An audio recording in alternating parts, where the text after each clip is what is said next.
Welcome to listening to stories on Kevin TV Audiobook Channel, Chapter 151, Lydia in the House. 151, Lydia in the House. Arad approached the moose. "You look good. Couldn't have afforded a better-looking mount?" Jack said, glaring at the moose. Crack. The moose kicked Jack in the guts, sending him rolling and crashing into hay. Jack, Lydia rushed to heel Jack as the moose growled. Brrr. Arad patted the moose's neck. "Calm down. I'm sure he didn't mean it. Hoy." "You damned swamp donkey," Jack stood, growling.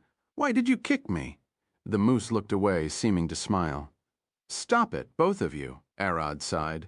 "We need to get back to Aella." Jack stared at Arad. "Aella? What did happen to her?" "Drank something bad," Arad replied. "She's sore enough that she almost cannot stand on her own. Isn't that bad?" Jack looked at Lydia. "You better give her a look. I will go deliver the quest items to the guild." "Quest item?" Arad looked at them. "We were taking quests when you were out." Lydia looked at Arad and approached the moose. "Can I get up?" "Yeah, he won't throw you down." Lydia put one leg on the stirrup and jumped on top of the moose. He looked at Arad and he jumped up as well. "We will go to Aella then." Jack looked at them with a smile. "Don't forget to give Mira a visit later. I want to see who she will work for." Considering it more lucrative, making furniture for the Lord's wife than Chuzuke Badamaleors. Arad nodded, patting the moose's neck and striding into the horizon. "He's fast," Lydia gasped, seeing the building zoom out beside them. "But not like the best horses I rode. I don't know. I never rode horses before." Arad turned his head to look at her. "He's running as fast as he could now. We will move slower if we wanted to travel for a long distance." "I agree." Lydia looked down. "You don't get horses running at top speed every time. We trot a lot to not exhaust the animal. As long as this moose is a part of your minions, he will soon transform into a monster and become faster. You don't have to worry about that. You also don't need him for long travel. You have your wings." Mom said inside Arad's head, and he nodded after a while. Arad and Lydia got into the house vicinity, and she gasped, pulling her swords. "Wolves, retreat before they drop us," she growled. "Wolves hunt forest animals like moose and deer. Dealing with one is something, but with the numbers she saw and their size, it was a whole other story. Don't worry about them. They won't harm us." Arad stopped before the garden gate, and Lydia's eyes opened wide as she started sweating. "That's a brown bear. Don't worry about him." Arad jumped from the moose and opened the gate, patting the bear's head, and he rolled on his back. "He's guarding the gate." Lydia walked behind Arad with her sword in hand. She could believe her eyes. "Are you a tamer? I thought you were a sorcerer." Arad looked away. "I'm a sorcerer. I only have a way with animals," he giggled, opening the house door. "Arad, you back?" Aella stood in the middle of the living room, arranging the dishes in the wooden cabinet. "You shouldn't be working." Arad walked inside. "Don't worry, I had to move a bit." She smiled and then looked at Aella. "Welcome." Lydia stared around at the walls, the ceiling, and the floor. Everything was new. "A nice house you have." "Thank you." Aella approached the couch. "Please have a seat." Lydia shook her head. "No," she put her sword to the side and looked at the Aella. "I would like to have a look at you first. How long will it take?" Arad asked. Not much." She looked at Aella. "But I will stay here with her for a while," she smiled, seeing the slight shiver in Aella's hips when she walks. "You can leave for now, go look for Mira or Jack," she hushed Arad. Arad stared at her, tilting his head. "You can finish work and get back to her," Lydia said with a smile, and Arad nodded. "Fine. I will be back soon." He left, taking the moose back to the city. Arad had to check with the guild, register the moose, and talk with Mira. Lydia turned to Aella after Arad left. "He did a number on you, didn't he?" "What?" Aella gasped, taking a step back as Lydia approached her with a teasing smile. "Don't lie. You cannot even stand straight after such a night." Aella sighed, pulling the bottle from her pocket. "I drank this." Lydia looked at the bottle, sniffing the inside. "Gracie's spit, so I was right. He almost broke you back." "That isn't it. My whole body is hurting." Arad said my strength increased quite a bit after drinking this. Lydia approached Ayala. I will know after a quick inspection. She put her hand on Ayala's shoulder, and it lit with a faint golden light. Muscles tear over exertion. You look like a knight who went wild on the first day of training, maybe even worse. Lydia opened her eyes. I would suggest eating meat and resting, but you're an elf. So it's like that? Ayala relaxed on the couch. It should go away in a day or two then, yes, but there is something else. Lydia stared at Ayala. There's a lump of viscous magic inside you around here. She touched Ayala's belly. What? Ayala gasped. That magic is far stronger than yours and will prevent you from casting spells and recovering. We better remove it, Thud. Lydia grabbed Ayala's stomach and cleansing. No, stop, she cried, pulling her hand away. What happened to you? Ayala got scared as well, glaring at Lydia. Yeah, nothing, she looked at Ayala. I was wrong. It's his stuff. How much did he pump there, huh? And why does his stuff have so much magic? Lydia glared at Ayala chapter 152, an argument in front of Lila's store. Who knows? Ayala giggled and looked out the window. Listen. Lydia stared at Ayala. That's too dense for me to cleanse with magic. You won't recover as fast with that still inside you. Since the people of this world use magic, and it's an integrated part of their daily life, they can recover faster than regular people. But if something disturbed their flow of magic, they recover at a natural human pace. It's fine, Ayala waved her hand. You don't have to worry about anything. It's your choice. Lydia sat on the couch, but what with all those wolves outside, Madmeal, Olmo, they used to live here. Arad feeds them the monsters he hunts so they hang around. So he tamed them like that. Lydia sighed. He's strong, isn't he? She remembered the first time she met Arad, and he snapped her sword. Arad rode across the street on his moose, scaring everyone standing in his way, till he approached Lila's shop. Leave, he could hear. This is no place for children to waddle around. He could hear the rough voice of a man shouting, Can you listen? Arad then heard a kid trying to speak, but the man keeps barking like a dog. Shut up and leave, Bam! Lila smacked her hand on the counter. Enough is enough. Both of you get out and scream somewhere else. You're annoying and scaring my customers. Then, bring her out, the man shouted. She will never come with you screaming like this, the kid said in a calm voice, looking down. Citing, she will come out. That's an order from the Lord's house.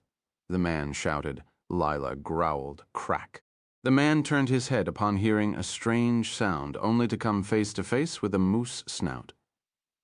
Who are you looking for? Arad jumped from the moose, glaring at the man with glowing purple eyes.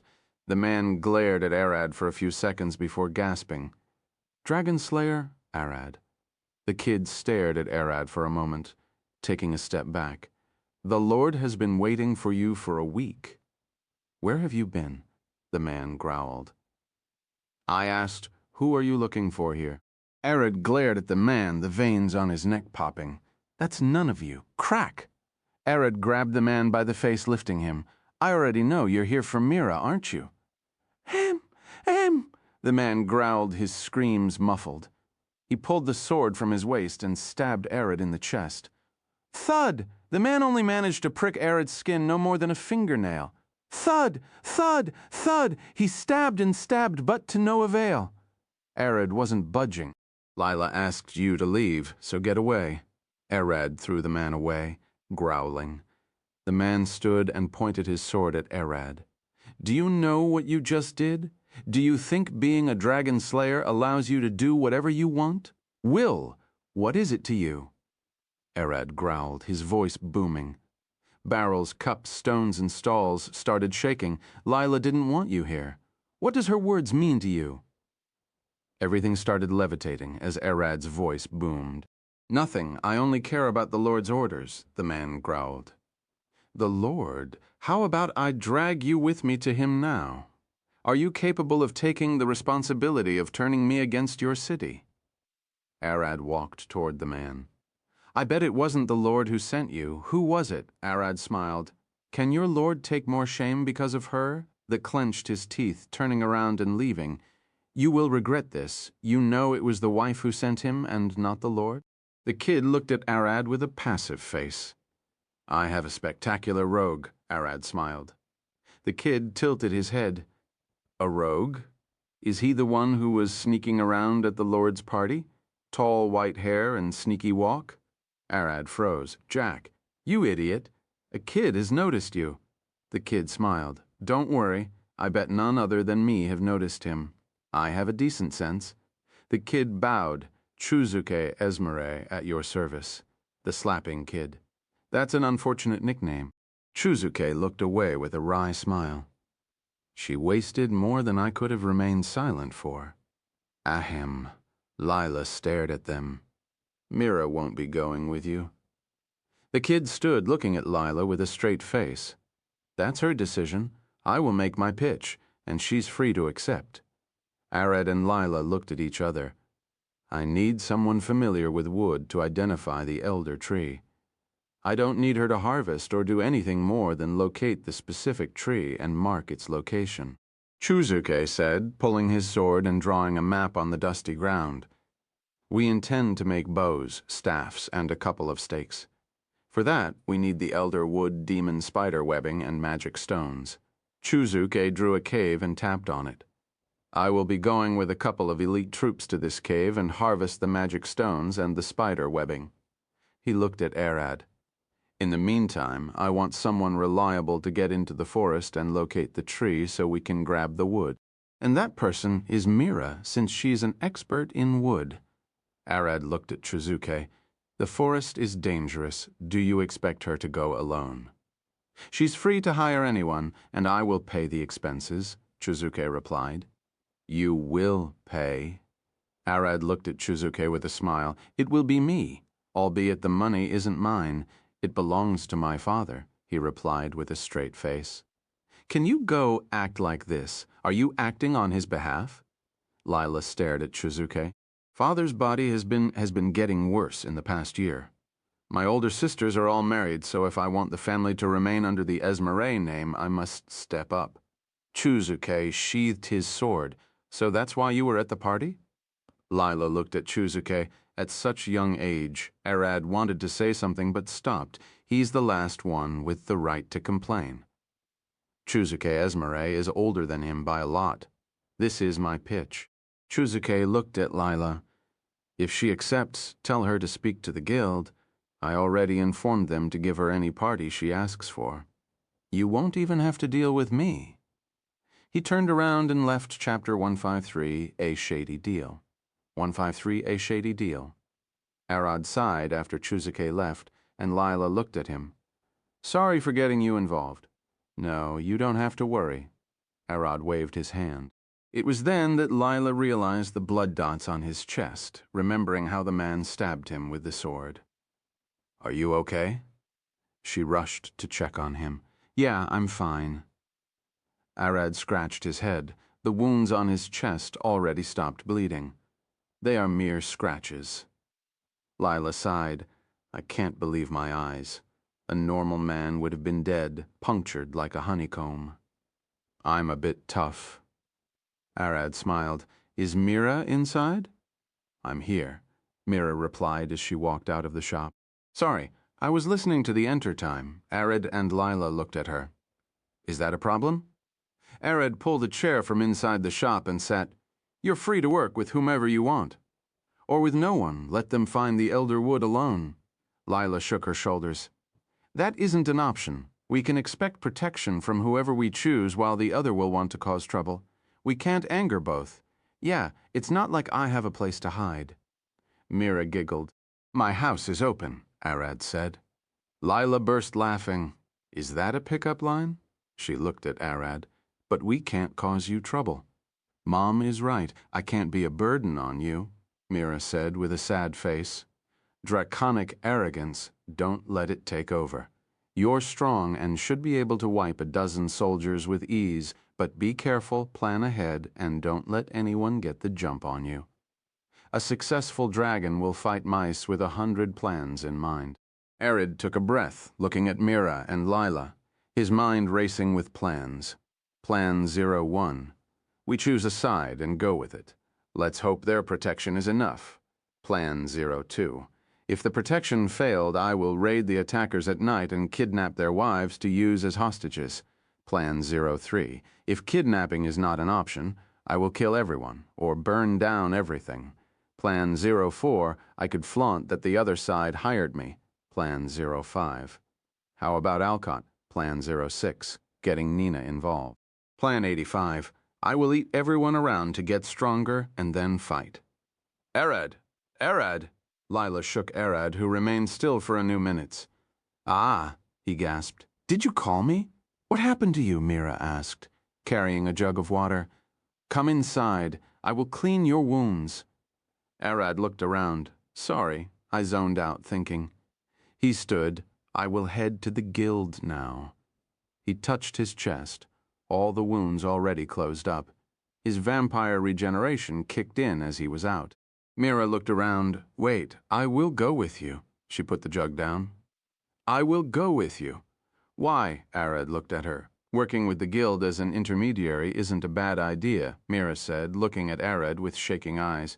But I need to find a decent guarding party. Arad smiled. You want me to guard you? I mean, you're strong, she looked back at Lila, and can fly as well. She remembered Arad manifesting his draconic wings as a sorcerer. He can? Lila looked at Mira and then at Arad. Sorcerer wings? Yeah, coal-black wings with red embers of flames, Mira mumbled. I know it. Lila smiled. The moment I saw you first approach my shop, I could feel it. We're seeing an S rank rising. You throw spells from the safety of the sky. Mira remembered Arad hauling the large trees as they worked on the house, and her face went red. He can do more than cast spells. Let's hurry. Mira pulled Arad by the arm and rushed away. The moose who stood away rushed behind them, scaring Lila as he passed. A moose on the loose? Arad and Mira reached the guild as it wasn't that far away. Bam! The door opened and Mira dragged Arad inside, pulling him toward Nina's desk. Nina, I like to hire him, Mira said with a smile.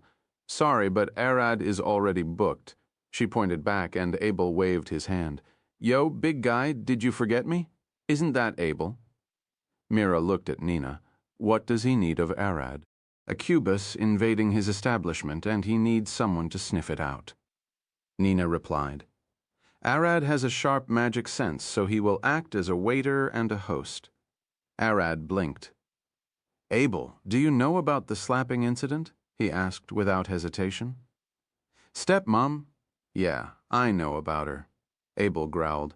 She deserved it, putting father in such a difficult spot, he growled. Arad looked at Nina. Can we use the private room Benoveror? You like to discuss the quests. The room is ready, Nina said, and Abel, Mira, and Arad retreated to the private room. I want to take both quests. Arad looked at Mira and Abel. Is there a way to make it work? Mira was the first one to speak. I will need a few days to prepare, as long as you can pull his quest at that time. What about you? Arad looked at Abel. The brothel is still closed, and I would like to open it as soon as possible. Abel scratched his head. I won't mind taking you there now to start working. So Abel's quest first, Arad smiled. Plan 54, then, since we're going with that kid Chuzuke. We better cripple the other side as a precaution, with a grin. Arad stood. It wasn't much of a conversation. I need to finish Abel's quest before you finish getting ready. So you're taking both? Abel and Mira stared at Arad. Yeah, Arad nodded. After taking Mira back home, Arad walked with Abel until they reached the dark slums where no one can see them. So you had other things to say before, didn't you? I need information about her. Arad looked at Abel and he smiled. I like you, he giggled. You find me that Cubus, and I will get you all the dirt you want on her. That would make your quest with Mira safer. The two shook hands. Chapter 154, Nina's Training Advice. 154, Nina's Training Advice. Abel smiled. Stepmom, I bet I can dig dirt around her with shovels, albeit I hate sneaking around family. I want something shady to keep her in check, something that will make her think twice before coming for us. You only need to worry about getting me that Cubus." Abel patted Arad's arm, walking past him. "Should I take you to the brothel now? I want to check on Ayala and get the moose registered. I can come later." "Moose?" Abel gasped, looking back to a massive shadow standing in the dark corners of the street. "That's your?" "Yeah. Haven't named him yet. Let's head back to the guild," Abel sighed. They talked to the guild to register the moose, and Nina wasn't happy they only informed her now. "You could have told me earlier. I would have enough time to inspect him as you went around." Nina sighed. "Follow me to the training ground and bring the moose." "Why do you need that?" Arad asked. "Physical inspection so I can mark down a description of him. That would allow other people to recognize him," Nina said with a smile, walking in front of Arad and Abel. Arad's eyes scanned her body from her head to her bare toes. Yes, she walked barefoot for some reason, and Arad soon guessed. "Your walking is strange," Arad asked, glaring at her. Abel felt his skin crawl. "Are you trying to get us killed?" Nina smiled, looking at Arad. "It's hard to not run or rush." She turned her head forward. "Why are barefoot?" Arad asked again. "Are you trying to sense something?" Abel grabbed Arad by the shoulder. "Hoy, stop commenting on her. Tremor sense. I can feel the faint vibration on the ground if I walk barefoot. It helps me tell how many people are around, their weight, what type of creature are they, and more. I can even tell invisible creatures since they have to move." Nina tapped her foot on the ground. "There are 215 people in a 100-foot radius from us." Arad took his shoes off and stood beside Nina, closing his eyes. He could use tremor sense when digging to feel his surrounding, but he never tried it in his human form. Arad could feel a faint vibration on the ground, but without his scales, it was almost impossible to tell the direction. "You're doing it wrong." Nina tapped his shoulder. "Don't put any pressure on your toes. They only need to touch the ground. You can use them to detect the direction and strength of the vibration. Also, don't stand with all your toes pointing forward." Arad shifted his legs and kept feeling the ground. He still couldn't tell how many people are in the room, let alone outside. "You only need to train." Nina smiled as she started hopping on one leg. "Let me show you more." Nina waved her arms by wearing fewer clothes. "I can sense the air around me. When an attack approached my skin, I can feel it. After that, I only needed to train my reaction to respond fast enough." Bam. For a moment, Arad saw Nina's abdominal muscles emerge from beneath her soft skin. Her body bent forward like a monster's jaw snapping shut, causing a shock wave. Abel jumped back, scared by the sudden blast. He couldn't even see her move. Arad started sweating. That move was faster than him snapping his jaw. "Even if I had her between my teeth, she would rip my head off before I could do anything." Nina smiled. "There is more." She smiled. "I bet Alcott told you about echolocation. I learned it from him. Combine it with tremor sense, and I could fight blind." Arad looked at her. "I'm sure you have more tricks." Nina giggled. "They aren't tricks.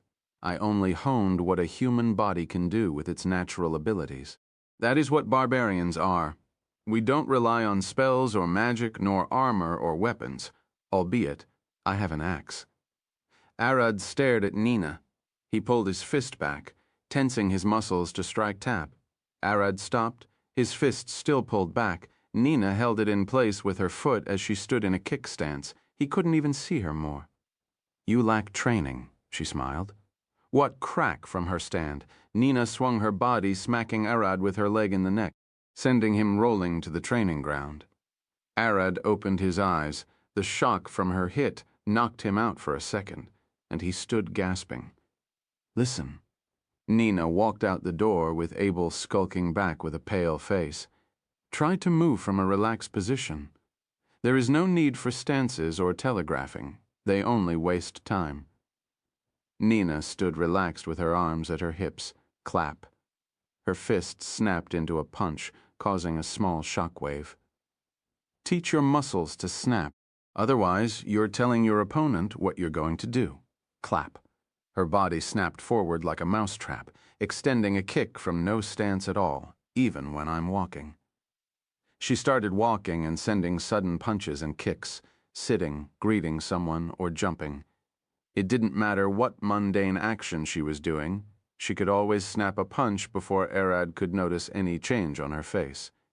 She's smiling in one moment, and her fist had killed someone in the other. There was no in-between. Nina looked at the moose standing right outside the training ground. He started sweating. "Come here," she said, and the moose walked inside. "Arad, you better start training your reactions. They are the most important part of a fight." Nina smiled, patting the moose's head. Training to fight with fewer senses is also important. Arad approached. "You want me to close my eyes and fight?" Nina looked at him. "That's one way to do it. But it will be better to slice them and train if you have a decent healer." Abel cringed in the back, feeling his skin tingle. "Slice?" Arad gasped. "Yes, or you can pluck them out. Same for your ears. You can burn your skin as well." Nina smiled. Even people who could use tremor sense forget how to do it, feeling the pain of their eyes taken out. She pointed with 2 fingers at Arad's face. "In a real fight, it's a sword that will blind you?" "That seems too much, but you're right." Arad scratched his head. "What is the most extreme condition you fought in?" Nina scratched her head. "There are plenty, but the most painful was against a demon swordsman. He sliced my head before I could react." "What? You survived that?" Arad gasped, and Abel pulled a paper to write. This wasn't a story he heard of Nina. I managed to land a few hits after he took my head off out of instinct. Nina smiled. "It was scary to see your body away in front of you. But it kicked on instinct. Wait, you kicked him after being decapitated?" Arad gasped. "Yes. Reaction happened in the spine, so my body kept moving for a solid minute before going limp." Nina sighed. "In the end, that demon healed me. I couldn't have expected him to be able to cast healing magic. Arad couldn't believe his ears. He can't say what's more impressive, that some cut Nina's head or that she survived. How did that demon look?" "A tall body with long black hair tied in a ponytail. 6 black and red eyes and carrying a single-edged sword." Nina scratched her head. "No matter how strong you get, there are always people above you." Nina looked at the moose, patting its head. "What a beautiful creature. I bet his meat tastes nice." "He isn't for food," Arad sighed. "I know." Nina smiled. "I already got his description down." "What do you want to name him?" Arad didn't have a name yet. I didn't think of one. I was thinking of asking Ayala about it. You have to name it now to get him registered. We can't register him under no name. Nina patted the moose's back. "A good name for emergency food. Ration?"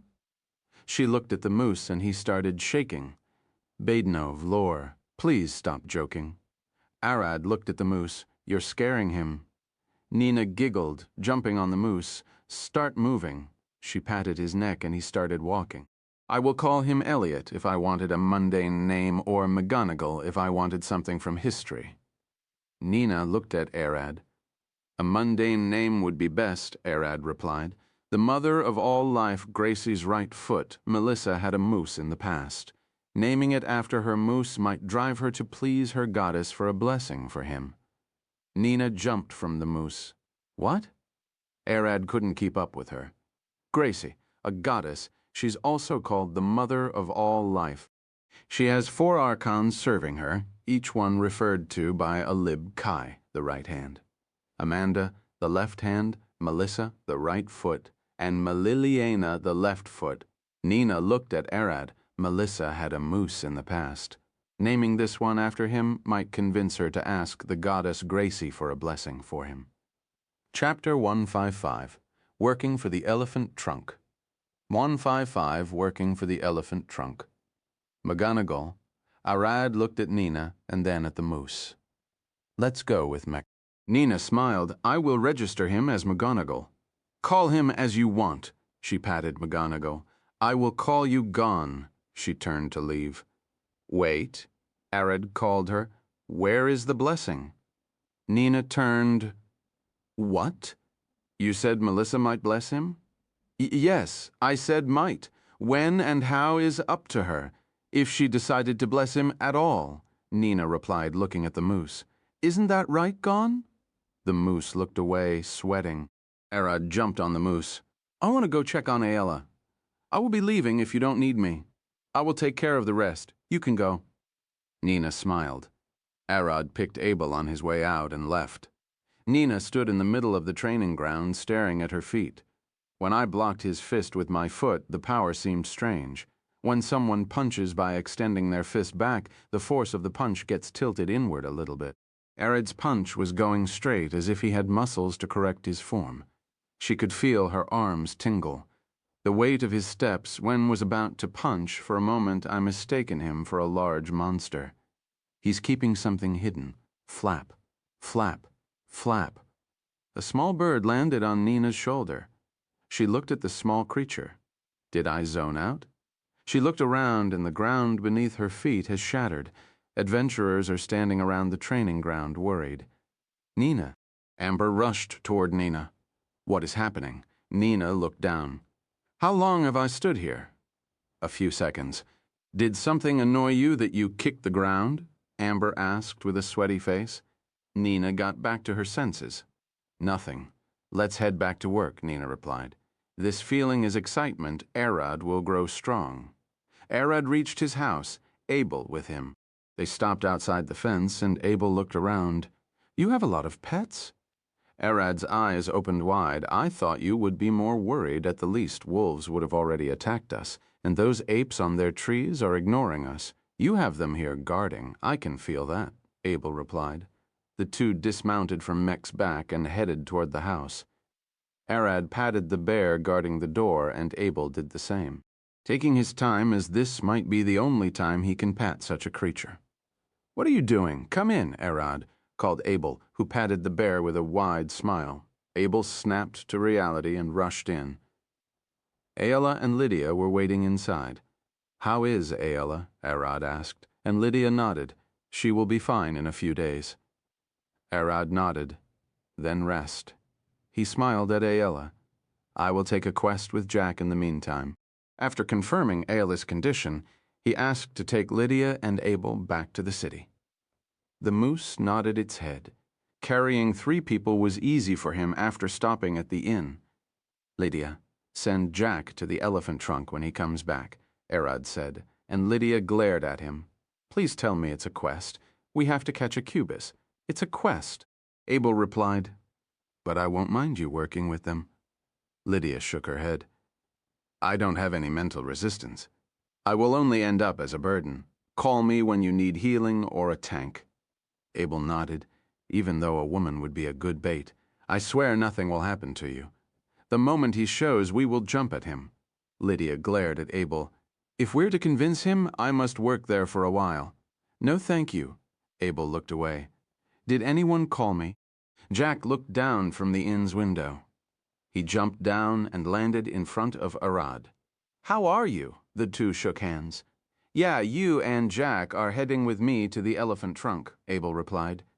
You will work as hosts to catch a cubus. I know about that quest. Does it mean we have free tickets? Abel smiled. I guess so, but you have to pay the girls fair part. I won't be taking any money in the process. Thud. Lydia grabbed Jack by the ear. We talked about this, didn't we? Lydia is a paladin before everything. She must stay a maiden.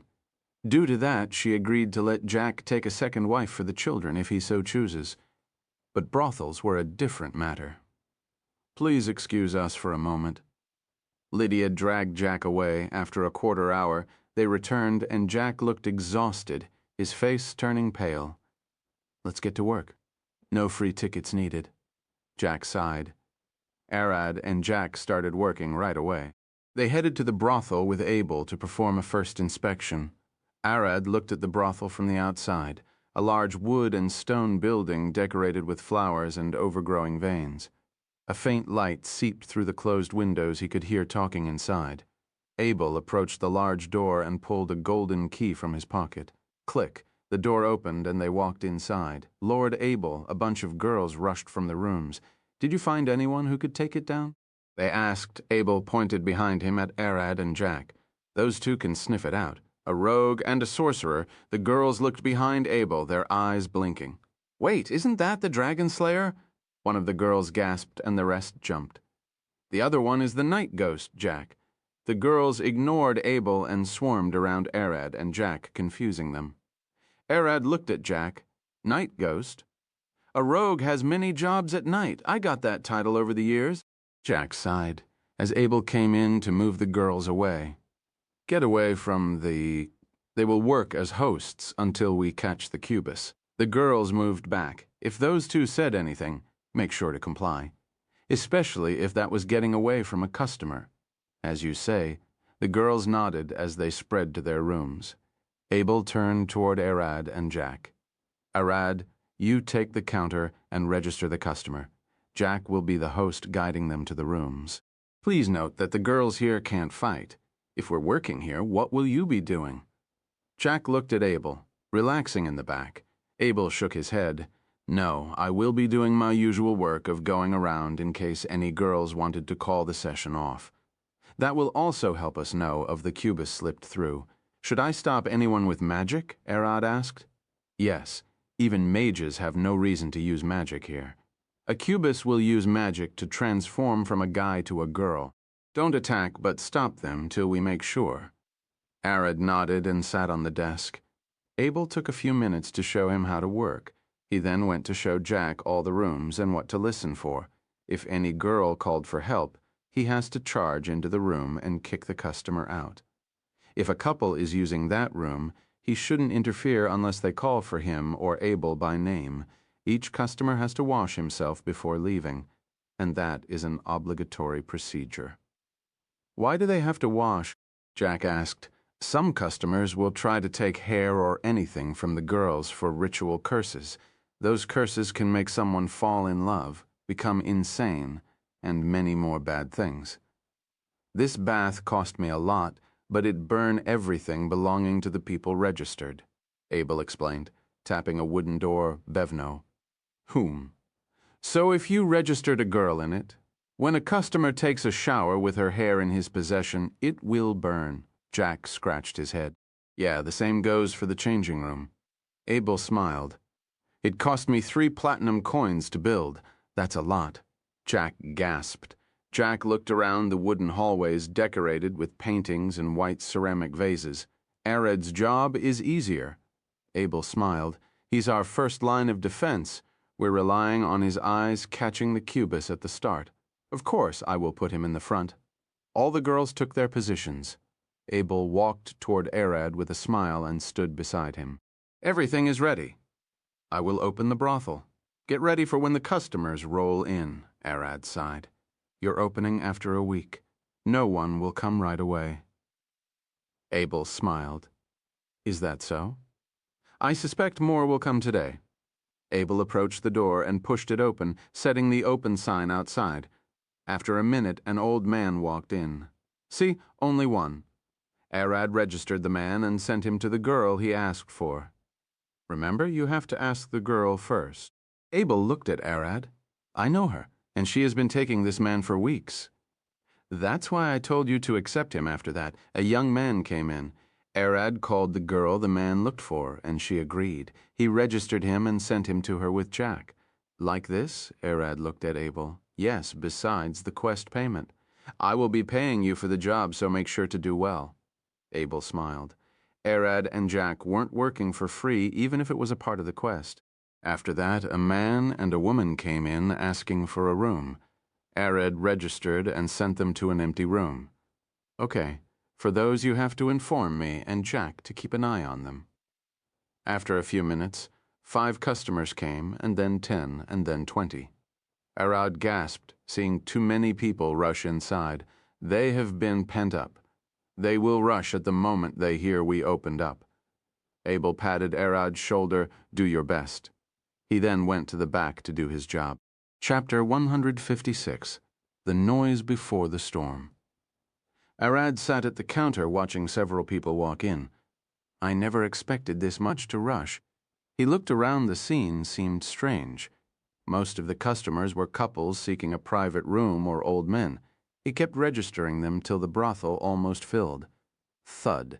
The door opened, a woman walked in with a smile. The remarks were right. She looked at Arad. Arad turned and looked at her face. She had wide hips and a thin waist, a large chest and clear skin. Her voice seemed gentle, sweet, and calming. He paused for a moment, hearing his heartbeat, but it then calmed down as Mom screamed in his head. She isn't normal. Arad opened his void eyes and stared at her. Her body dripped with magic from head to toe. She's our target. I thought it was an incubus. Since the shop closed, I bet it was easier to find food as a succubus rather than an incubus. It must have shifted in the meantime.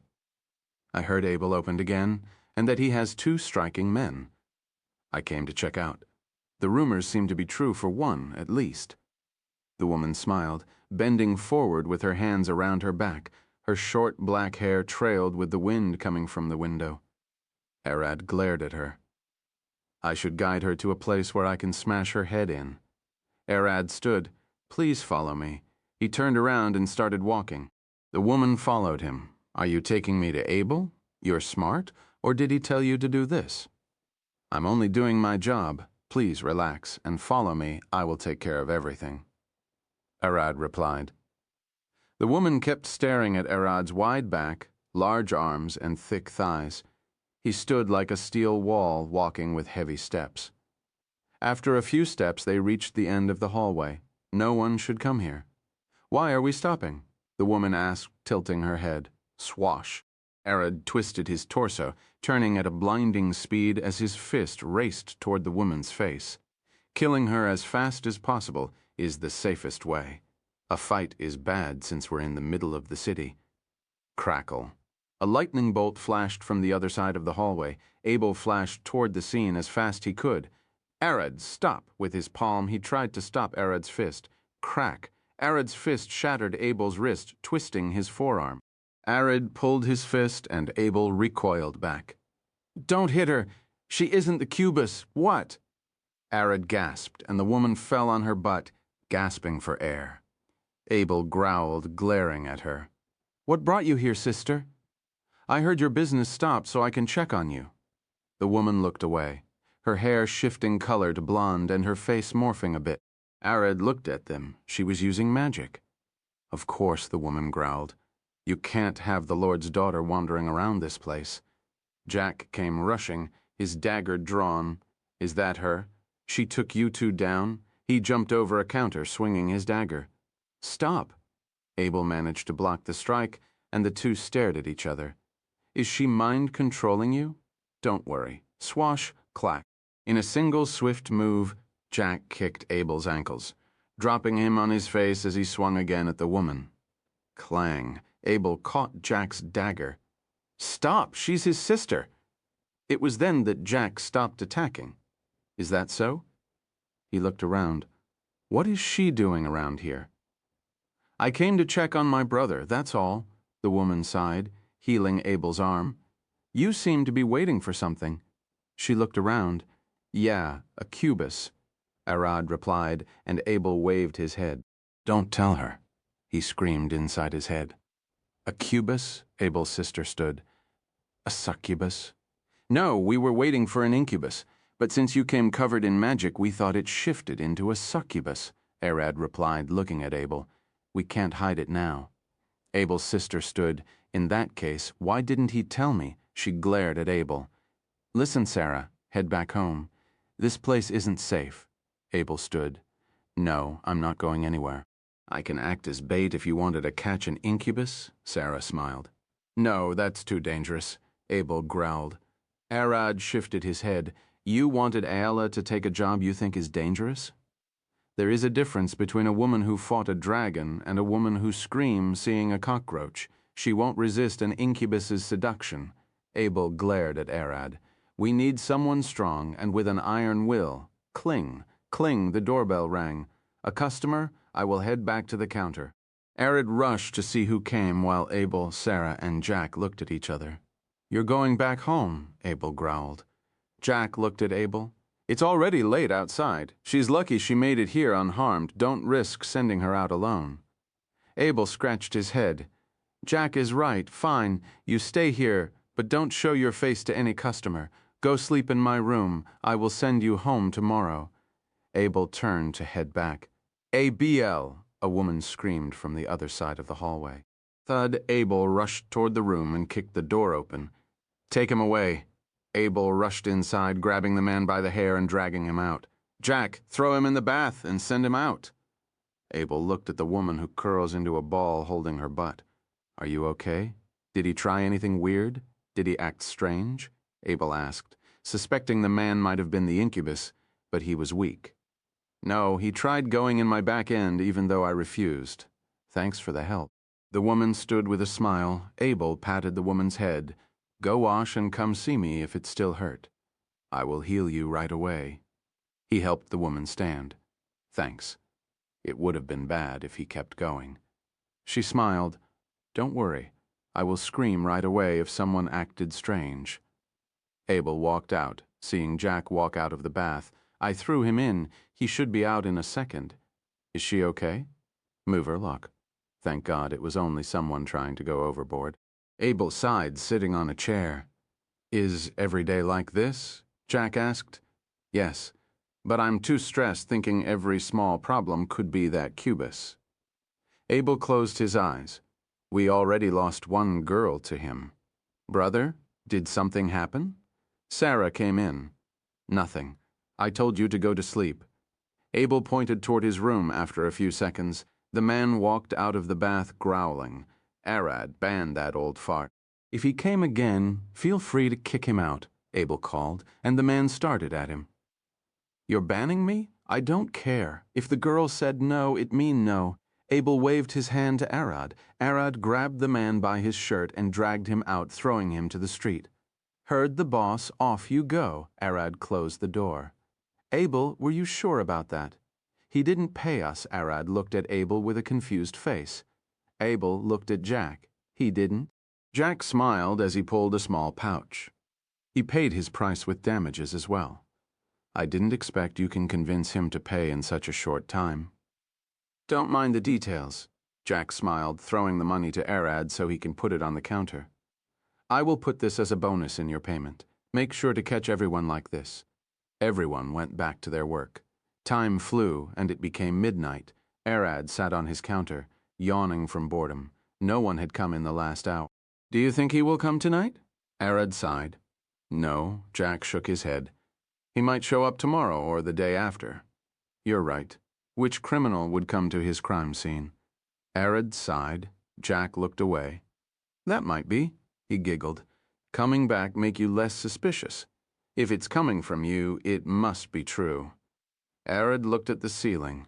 Your mother was once a thief. She used to visit the places she wanted to rob first as a guest to examine them, and then, after she steals things, to lift suspicion. Was she caught? Yeah. They caught her after 20 years and sentenced her to death by hanging. Mom seemed to sigh. They hanged her and then buried her corpse, but since she was pretending to be dead, she crawled out of the grave and started another life. Which class did Mother have? She had 50 classes. A rogue thief was only one of them. Wait, you can have more, Bud Dump. Arad felt his heartbeat. His eyes shifted to the side. He saw Sarah walk inside with a strange man wrapping his arm around her shoulder. Bud Dump. He could hear his heartbeat again. Who is that man? A customer. Yes, he can go inside. Chapter 157, bonus chapter Death Trap. Bud Dump. Arad's heart started beating. He could feel it hitting like a hammer in his chest. Move, a voice screamed inside his head. The veins on his arms and legs bulged. His mind wanted to move, but his body couldn't reply. The veins spread to Arad's neck.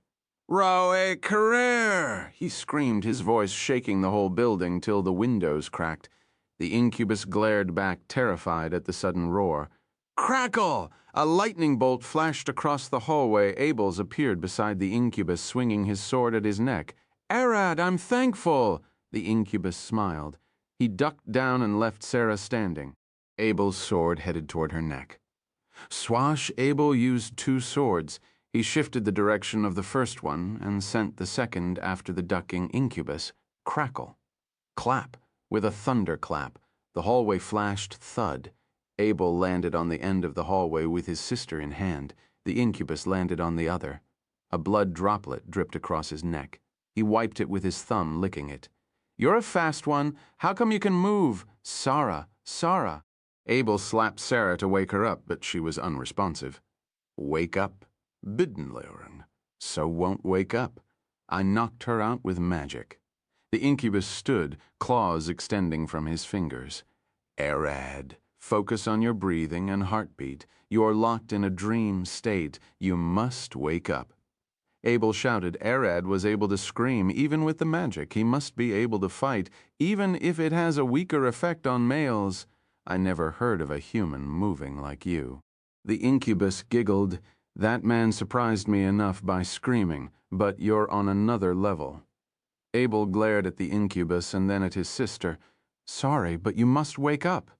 He lifted his blade, stabbing her in the shoulder and zapping her with lightning. "Gee, why, she screamed, gasping back to life. Sarah glared at Abel with tears in her eyes. "You must run away. This place is dangerous." The incubus started sweating. "How is that possible?" Women can't break out of the spell even if skinned alive. She wasn't strong enough to resist since she fell in the first place. You don't need to know. Abel helped his sister stand and pushed her toward the door. "Get out of here." Abel pointed his sword at the incubus. Thuder step, crackle clap. He flashed forward, swinging both his swords. A thundering wave exploded as he appeared where the incubus stood. "I see," the incubus smiled, hanging from the ceiling. "If both you and your sister could resist the spell, then it's either an inherited or a racial ability. My bet on the second is you two aren't human." Abel glared up at the incubus, lightning crackling from his eyes. Clap, clap, crackle, clap, clap, crackle, clap, crackle, clap, crackle, clap, crackle, clap, crackle, clap, crackle, clap, crackle, clap, crackle, clap, clap, crackle, clap, clap, clap, crackle. Arad stood there. He could hear Abel and the incubus fighting. His muscles tensed like springs, but were unable to move. His mind went in and out of consciousness. "Break it! Move! Don't fall asleep! Crack!" The ground cracked beneath Arad's feet. His draconic weight started seeping out as he used more power trying to move. Thud. Abel's sister walked back into the brothel, panting with a kitchen knife in her hand. She rushed toward Arad.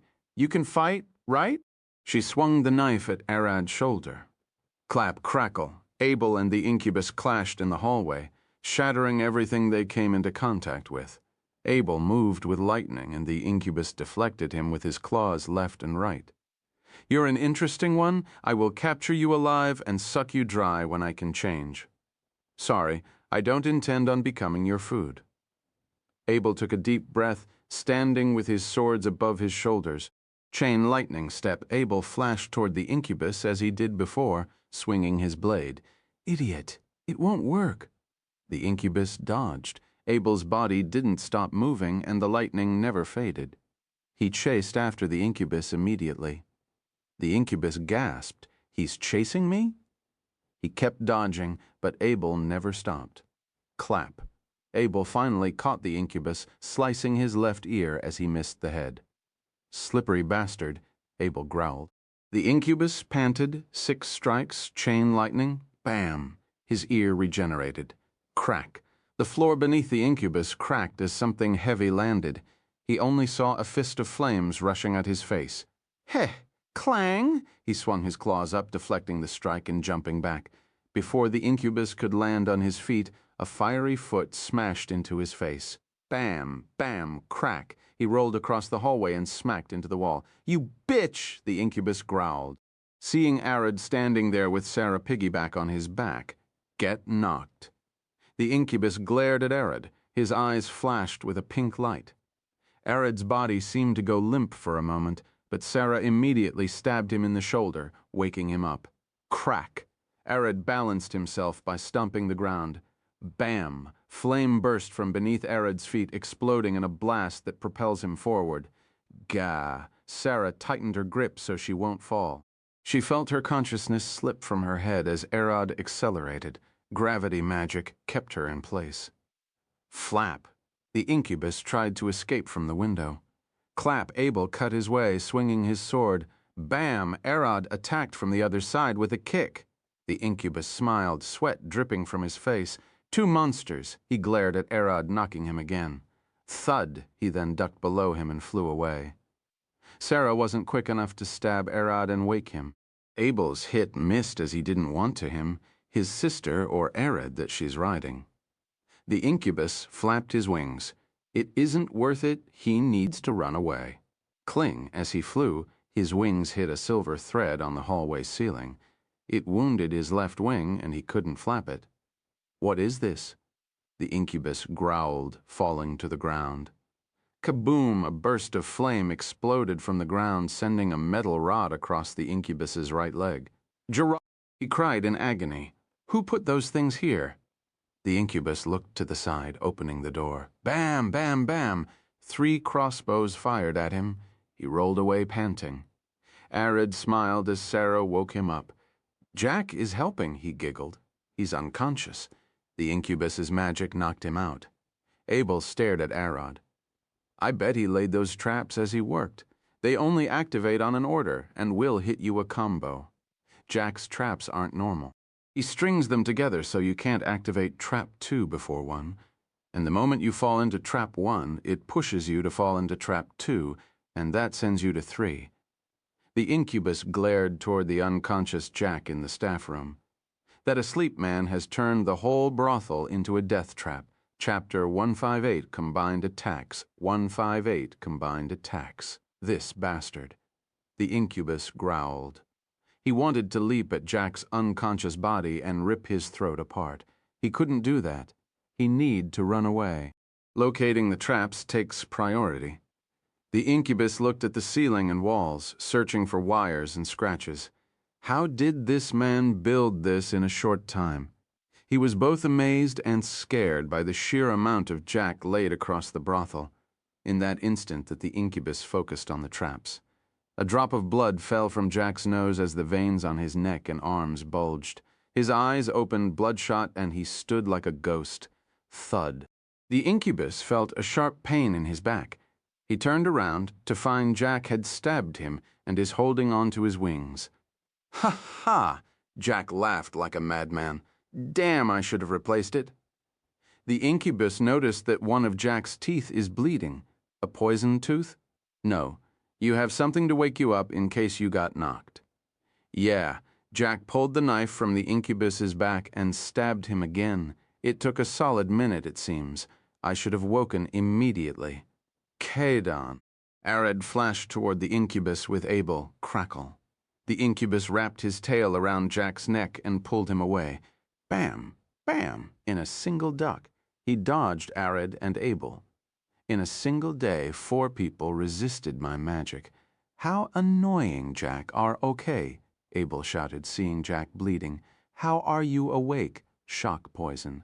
I had some implanted in my tooth 2 years ago to wake me up in case I lost consciousness. I did it after I got knocked with a single punch in a fight. Jack spoke. He wasn't right in his mind. The poison seems to make him more agitated and alert, yet almost spazzing. He can move, hear words and reply, but his hands are shaking. Getting knocked out in a fight means death, and this poison is to give him a chance to run away. You can't fight in that state, Abel shouted. No, I can fight. Poison doesn't work on me. Jack laughed, even though he bled from his ears and eyes. He threw his dagger on the ground, snapping a hidden string. Crack! One of the wooden planks beneath the incubus's feet shattered, surprising him. What? Bam! Arod leapt forward, swinging a punch at the incubus's face. Ka! Dawn! As he dodged, a burst of flames gushed from Arod's fist. The incubus leapt back. Arod immediately opened his palm. Firebolt! Firebolt! Firebolt! Firebolt! Firebolt! Firebolt! Sending a barrage of fire. Clang! Clang! The incubus cut the spells with his claws. Crackle! Abel lunged forward with lightning, swinging his 2 swords at the incubus's neck. Arod, don't use too much fire. You will burn the place. Clap. Thunder exploded from Abel's strike as the incubus dodged. "I will kick him outside." Arad got ready to force the incubus out. "I don't have traps outside." Jack rushed to the nearby door. From behind it, he pulled a small bag. "Take this." He threw a small ball at the incubus. The incubus looked at the ball approaching. A bomb? He leapt back to dodge, but the ball bounced off a string and landed between the incubus's legs. Bomb. It exploded into a red mist. The incubus started coughing, his eyes burning and his skin turned red. "Hot pepper?" he gasped. "A fine powder got it for cheap." Jack threw 2 clothes to Arad and Abel. "Deal with the eyes." The clothes were so they can breathe. Abel covered his mouth in a swift move while Arad handed his to Sarah on his back. "Keep your eyes closed," he said. "You're the one fighting," Sarah gasped, but Arad smiled. "That thing won't bother me, I hope. I'm telling you, you will be fine." "Heh," Sarah gasped. She saw 2 nictitating membranes covering Arad's eyes, protecting them as he stopped breathing. She could hear his heart beat faster and faster, like a drum from his back. The skin of his neck felt rough to the touch, reminding her of the calluses skin of her mother's cracked heel. Sarah knew she wasn't on a human's back. But what is this man? Why does she feel both afraid and safe to be on his back? "Hold tight," Arad growled from his muffled breath. "Yeah, the acceleration." Sarah remembered why she was afraid. He didn't know how to move with Bam. Her head bounced back and forth, smacking into the back of Arad's head and causing her nose to bleed. Arad had leapt forward in an instant, punching at the incubus. Abel wanted to shout at his sister to get from Arad's back, but he didn't. He knew that her mere existence on Arad's back was the only reason the incubus isn't trying to knock him again. The moment she gets away, he will knock him. Crackle. Clap. Abel rushed forward with another chain lightning step. He chased the incubus across Jack's traps. Bam! Arad lunged back in, swinging a kick at the incubus. Abel started sweating. He wasn't tired, but his sister was. She's bleeding from her ears. She isn't a fighter. Her organs are bouncing inside of her each time Arad lunged. She keeps smacking her face on his head. She won't last long on his back. "No? Whew. Whew. Abel, we're taking the fight outside," Arad shouted.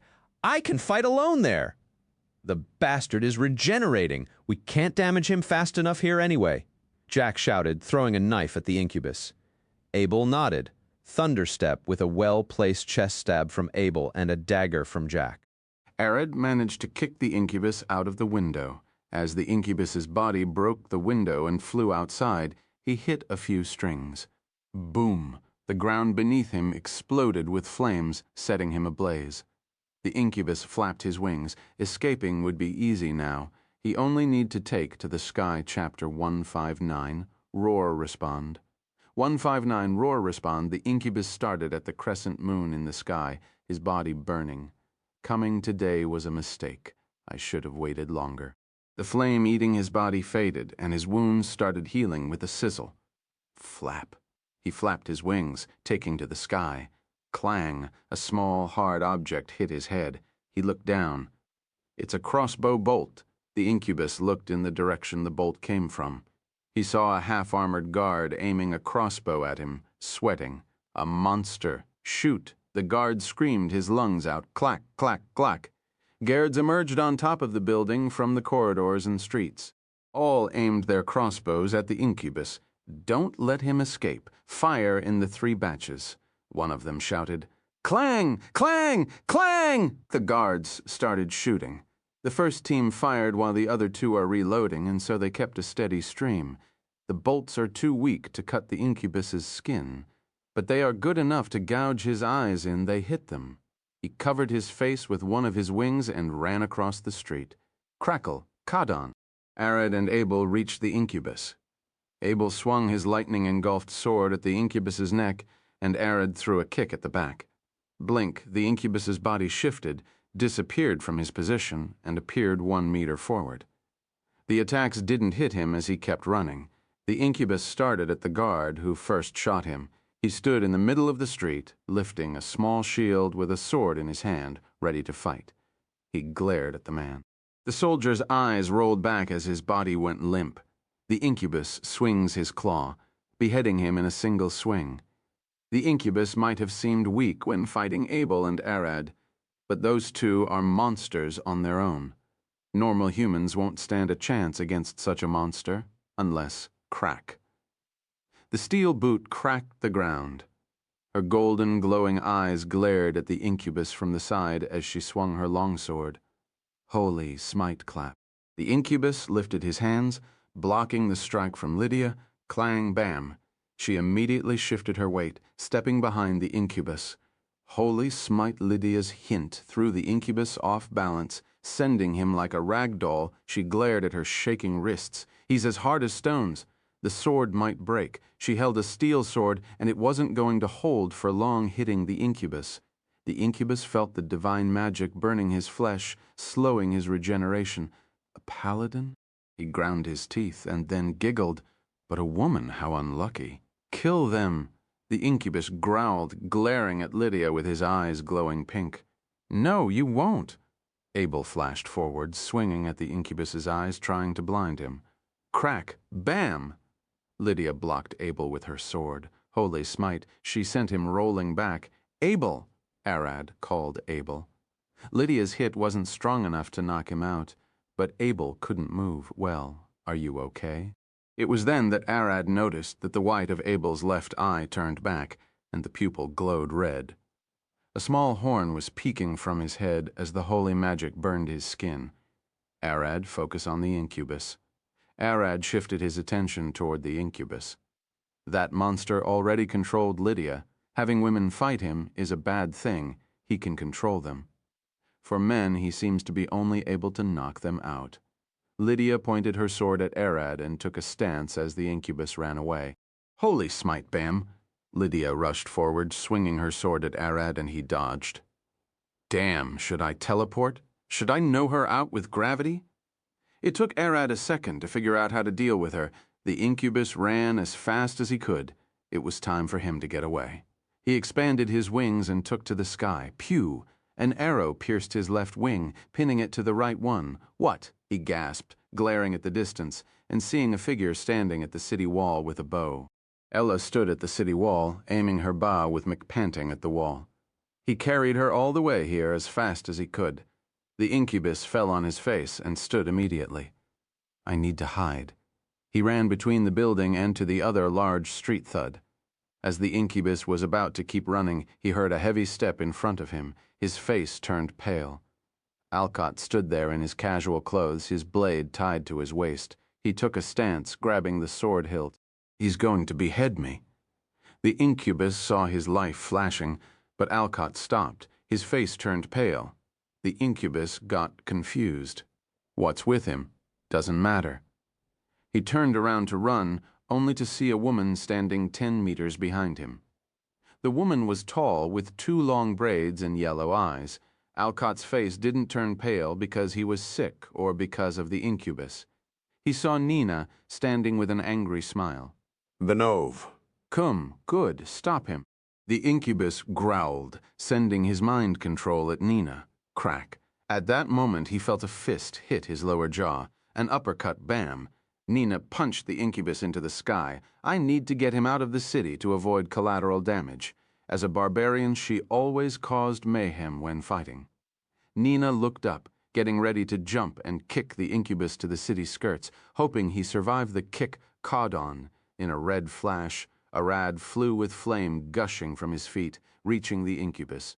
Gash! The incubus growled. Insistent bastard.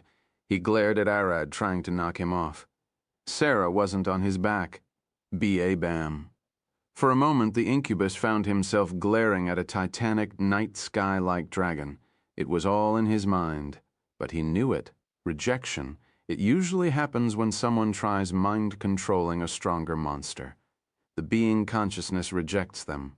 What he saw was Arad's true form. Wait. You're The incubus growled as Arad swung his fist, veins popping on his forearm. Dominius Alf. The incubus extended his arm, a spell he kept as a trump card. Crackle clap. A flash of lightning flew from the ground, slicing the incubus's arm. Arad saw him, with 2 horns, red eyes, blonde hair, and a long tail and bat-like wings. It was Abel. Finish him. Fire Fist Arad charged as much power as he could, swinging at the incubus, Kadon. The moment Arad's fist connected with the incubus, it exploded in a massive ball of flames. Crimson light fell on the city as the incubus's blood splattered Bam. Arad landed beside Nina, smoking. The incubus's body got torn to pieces. If Arad used such power inside the brothel, he would have killed everyone. You're quite strong, more than I expected. Nina smiled. You killed him in 1 hit. Arad only then noticed her. Nina, what are you? A.W. She grabbed him by the ear. Look around at what you have done. Arad looked. Blood and guts were everywhere, from rooftops to the streets. Who's going to clean this? I heard the ground shattered earlier. Was that you taking flight with flames? You better not have burned or cracked the street. Nina, can you let him go? Alcott approached them. We're in the city. Fighting like that can get people hurt and damage property. He needs to learn how to hold back. I'm paying for the repairs. Let him go. Abel walked from the shadows. Are you sure you want to stay like that? Nina asked, looking at his form. I will be able to change soon, he replied, and Nina let Arad go. Chapter 160, A Great Devil. 160, A Great Devil. Nina stared at Abel. Go hide in the shade. I assume those guards were yours. Abel nodded. The black shadows protecting Mother, I asked them to assemble close by in case the Cubus tried to escape. I told them to never face the Cubus head-on. He remembered the dead soldier. Arad approached. Nina, do you know about this? He pointed at Abel. I do, Alcott? She pointed at Alcott, who approached from the back. Ginger, Merlin, the guild headmaster, and I, anyone who could attack Abel if they saw him. We all knew about him. Abel scratched his head. Mother is a devil. As you can see, we both were born as devils, sister and I, tiefling. Do you mean tiefling? Arad looked at Abel. He resembled Jack's sister, but he had fair skin. No, we're pure devils. Mother's blood was stronger than father's. Can't expect less when she hails from the great Alice-born bloodline. Abel puffed his chest as his wings and horns got absorbed into his body. Ah, I'm recovering. You could call Alice-born like royal bloodline for devils. Alice Furberg Lisworth Asmodeus is the ruler of the 9 hells, and they are her descendants, Alcott explained. Their bloodline grants them attunement with holy magic, which is almost impossible for a devil to get. Arad couldn't keep pumping information into his head. Please stop. Let's talk later, he sighed. You only need to know I'm a great devil? Abel puffed his chest on their way back. Abel glared at Arad. But I wanted to ask, what was that terrifying scream? Nina glared at Arad. I was about to sleep when I heard it, though a dragon emerged in the middle of the city. She glared at Alcott. I'm sure you know a thing, don't you? I would have to say. You aren't a human, are you? Abel could smell it, that power and resisting the incubus knock. I only could resist it because by bloodline. What about you? Arad looked away. Look, Nina and Alcott could resist it as well. Nina and Alcott are far stronger than the incubus. They hold magic items with resistance all the time. You aren't? From how my sister had to stab you to wake up, I would say you lifted the stun with brute force. You have mental resistance. Your body can fall before your mind when you aren't going all out. What does that have to do with me going all out? I can answer this as your mother studied dragons. Dragons' body functions are extreme in every aspect. When relaxed, your heart rate can drop as low as only 10 beats per minute. But when agitated, enraged, or fighting, it can shoot over 300 beats per minute. Your blood composition, temperature, and pressure rise. No spell or potion can function in such a condition. Arad is a bit special. His father was a dragon. His constitution is fantastic, Alcott replied. He knew Arad is a dragon and knew that he can't answer for himself. Are you saying he's not close blood, But a direct one? Do you know his father? Nina glared at Alcott. Don't tell me such a dragon has been living nearby. Alcott shook his head. No, Arad's father died years ago. There is no dragon around the city. I would report it if that was the case. Nina glared at Arad. Earlier this day, I sensed this kid weighing over 3 carriages. She's talking about when you tried to punch her and she stopped your fist with a kick. Your weight increased there so you won't get thrown back. No, that's my gravity magic. Merlin taught me. Abel waved his hand, increasing the gravity beneath Nina. Nina felt her weight increase as her feet pushed into the ground. This isn't enough to justify the weight. Nina scratched her head. Arad won't want to use powerful magic on you. Alcott sighed. Yeah, I'm exhausted, Arad replied, and everyone retreated to the brothel, Bain Ovile Org. The guards remained outside to clean the mess, and everyone else relaxed in the waiting room. Abel closed the brothel and refunded all the customers as he asked the girls to relax for the rest of the night. Sarah, I told you this place is dangerous for you. Abel sighed, staring at his sister. I know, she looked down. I fell into the incubus seduction at the start, but I resisted it. There are no buts. Either see him and run or get taken advantage of. Abel sighed. I asked you to stay home since I know the bastard was on the loose. Be easy on her, Alcott sighed. You can't expect someone to know how to fight without getting hit. She will never be strong enough to fend for herself if she doesn't get mixed in troubles. She can train first, learn without the possibility of getting taken by an incubus of all things. Abel sighed. I know she can beat a bandit or two, but she never fought with her life on the line. Now this reminds me, Arad glared at Abel. You bastard wanted Aella to bait this thing? Even I almost didn't manage to resist him. I didn't know how strong the incubus was. I thought he would be much weaker. Abel looked at Nina. I would have asked her for help instead, but I thought he would know her. Bang, bang, bang. Someone started hitting on the door. Abel stood and rushed to see who it was. It was Aella with Makir the moose. Is Arad okay? I saw the flare. Aella asked, panting. I'm fine, Arad replied from behind Abel. Come inside. Inside, Aella sat on the couch, panting. Sarah handed it a cup of water. You ran all the way here? No, I only ran from the wall. She took a deep breath. I usually can run more. Lydia stared at Aella as Jack lay on her lap. She was healing him. You're still sore, but moving can help you feel better. You didn't take any quests lately. What could have gotten you sore? Nina looked at Aella, tilting her head. We live in the forest. I thought surveying the whole area in one day was a good idea. Aella sighed. I ended up exhausting myself. Lydia was a paladin, and she knew that was a lie. Abel and Sarah both knew as well. They could tell when people are lying, especially Abel. He knew Alcott lied before when he said Arad was direct-born. Abel stared at Arad. He could feel it in his bones. He's a true dragon. I know it. Chapter 161. A Generous Devil. Abel glared at Arad. The ancient sigils of the Devil Lady Alice always said that when great powers gather, the world will test them. He looked around. I'm sure Arad is a dragon. I am a devil. Alcott is a dragon slayer, and Nina is a whole monster. Brother, are you fine? Sarah asked. Yes, I'm only a bit exhausted. Abel closed his eyes and leaned back on the couch. Please ignore me. Sarah shifted her attention toward Arad. You're quite strong. I heard you finish the incubus with 1 punch. It wasn't a single punch. Abel cut him, and I burned him to ash. Arad replied, looking around the room. Lydia had Jack laying his head on her lap as she healed him with a stern face. I saw that flash. It was so big, it's hard to believe a human did it. Sarah smiled. Sorcerers are strong. Sorcerers aren't all like Arad. Lydia sighed.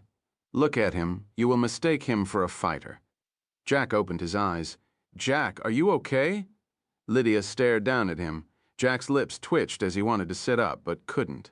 His eye didn't want to stay open as sweat dripped from his forehead. I need some milk, he said. We have some in the kitchen, Abel said, and Sarah rushed to bring it. Was it a berserker potion? Alcott looked at Jack. Jack lifted a thumb up. That thing burns the stomach like demon pepper. Alcott relaxed on the couch. Drinking it and suffering the side effects are bad, but the worst part is getting it out. I will help him with cleansing. Lydia patted Jack's forehead. The next day came, and Arad woke up beside Aella in their house. They returned home after chatting a bit. Jack woke up with Lydia at his side, rushing to the garderobe. This was the worst part about the berserker potion. Lydia chased after him to cast cleansing. Abel looked up the window. The day came before he knew it as he cleaned the mess inside the brothel. Nina was already making her way to the guild. She saw Mira approach with a small bag in her hand. "You're early." Mira looked to the side, spotting Nina. "Good morning. I was here to inform you that I'm ready to take the quest. Arad seems to have finished Abel's quest. You should be able to head out." Nina smiled. "Did you know that?" Mira scratched her head. Everyone in the city woke up in the middle of the night hearing Arad scream. They might not know it was him, but I recognize it. Mira scratched her head. And then I saw that crimson flash. I know he had squashed that cubus like a cockroach. Nina sighed. "Yeah, I bet word is only going to spread now." Mira giggled. There's something magical about a man with a deep scream like that. Especially if it's that loud. Even Alcott sounds normal when screaming. Funny if you were a bit far away. Nina looked to the side. Arad sounded like a giant monster. I could swear it was as deep as a dragon's roar. "I know." "Were you there, Mira?" approached Nina. "I know I can't fight, so I didn't rush out, but I'm sure you did." "Yeah, I saw him punch that incubus into ash with a fire fist. I'm not that knowledgeable about magic, but I'm sure spells don't grow that big. He had been going to see Merlin and had fought a red dragon. I'm sure he picked something along the way." Mira smiled as the two walked into the guild Brimvlur Gald about an hour later. Arad and Aella walked in. "Nina, we came to check Abel's quest out." Nina smiled, pointing at Mira in the back. "She's waiting for you as well." Mira sat in the back on a bench beside the private room entrance. Aella approached her as Arad walked to talk with Nina. "So let's start from the end. Is the payment ready?" Arad asked. "Yes." Nina smiled as she pulled a ledger. "You and Jack took the quest. 2 men, 1 night pay, 50 silver coins each. That's 1 gold coin. 2 gold coins for saving Sarah by screaming, and 1 gold coin for Jack trapping the whole place.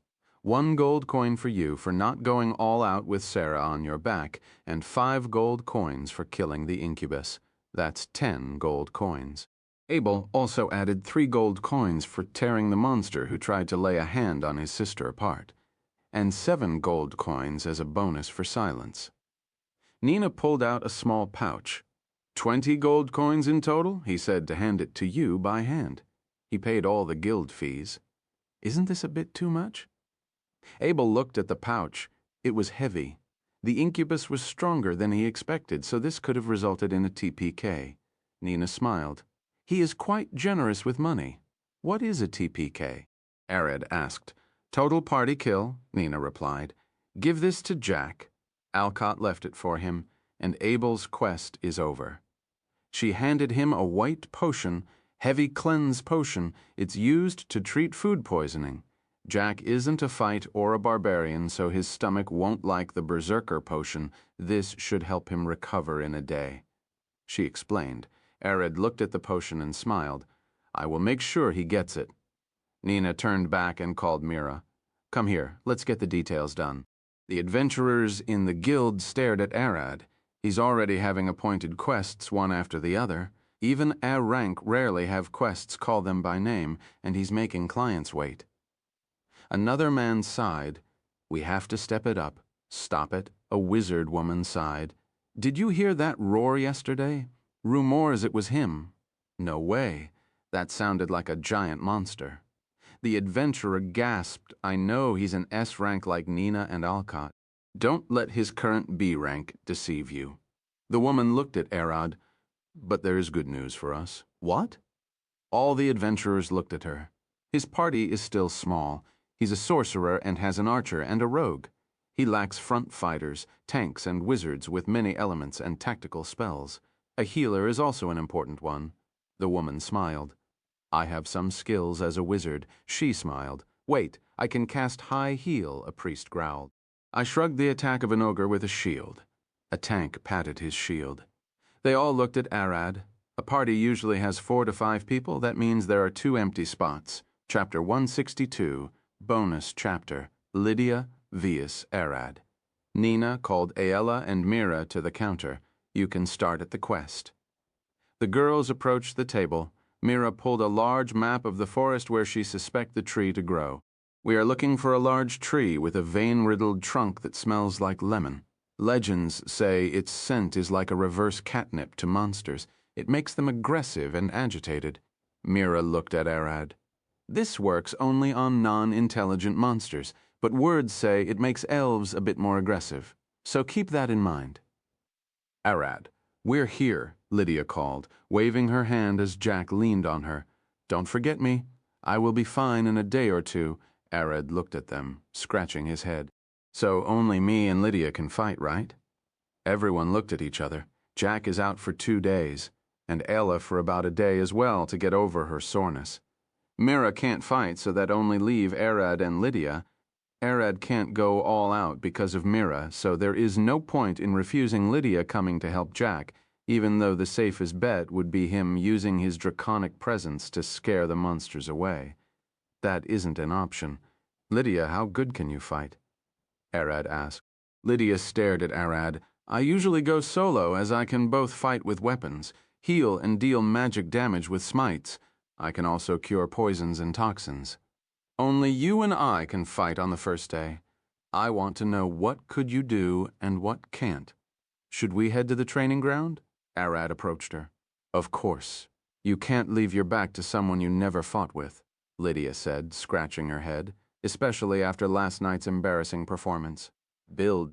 Last night, the incubus charmed Lydia and had her stall Abel for a while, which wasn't exactly helpful. Albeit, she had a disadvantage as a woman. The adventurers in the back started whispering. Are those 2 about to fight? Lydia, the golden paladin against the monster Arad, who will win. Arad looked at his waist. Nina, do you have a spare sword? Arad, catch. One of the adventurers grabbed his sword and threw it. Arad turned and caught it. A sword? It's my spare blade. Feel free to have it. The adventurer smiled, playing his card early and making everyone else feel jealous. Thanks. I hope it holds. Arad looked at the sword. It looked like any other long sword without any engraving. All the legendary blades looked stale. Their creator didn't have the luxury of thinking to decorate them.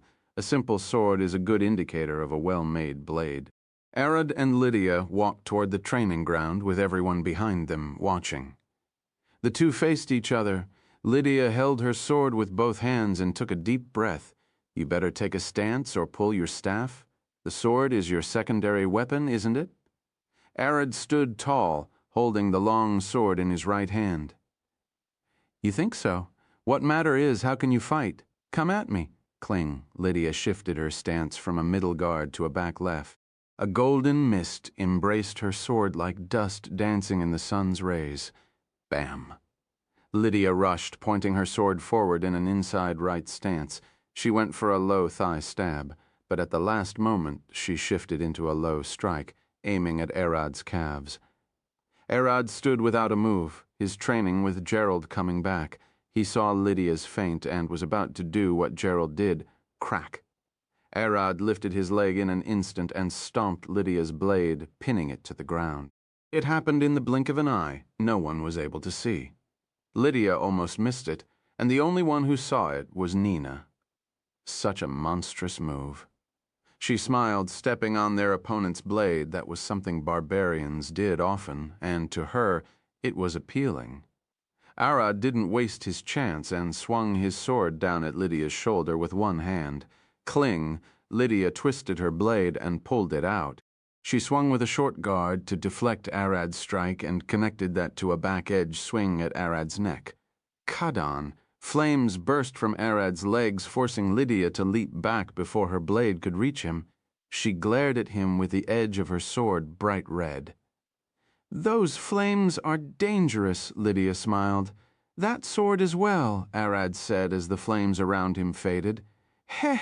Lydia giggled, touching the ground with her blade. Clap! With a thunderous boom, the ground cracked. Thundering smite. You noticed it? Arad glared at Lydia, his eyes flashing purple. Of course, it's obvious, he could see magic, and she didn't know of that.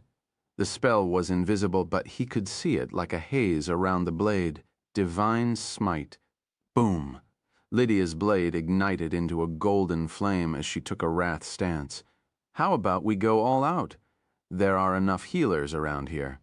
"You only say that because you wear heavy armor." Arad smiled. "But fine. Come at me with all you got." Arad opened his arms, walking forward. Bam! Lydia lunged forward, Kaadon. Arad engulfed his fist with flames which grew to consume the blade. He swings down with a smile. Clack! Bam!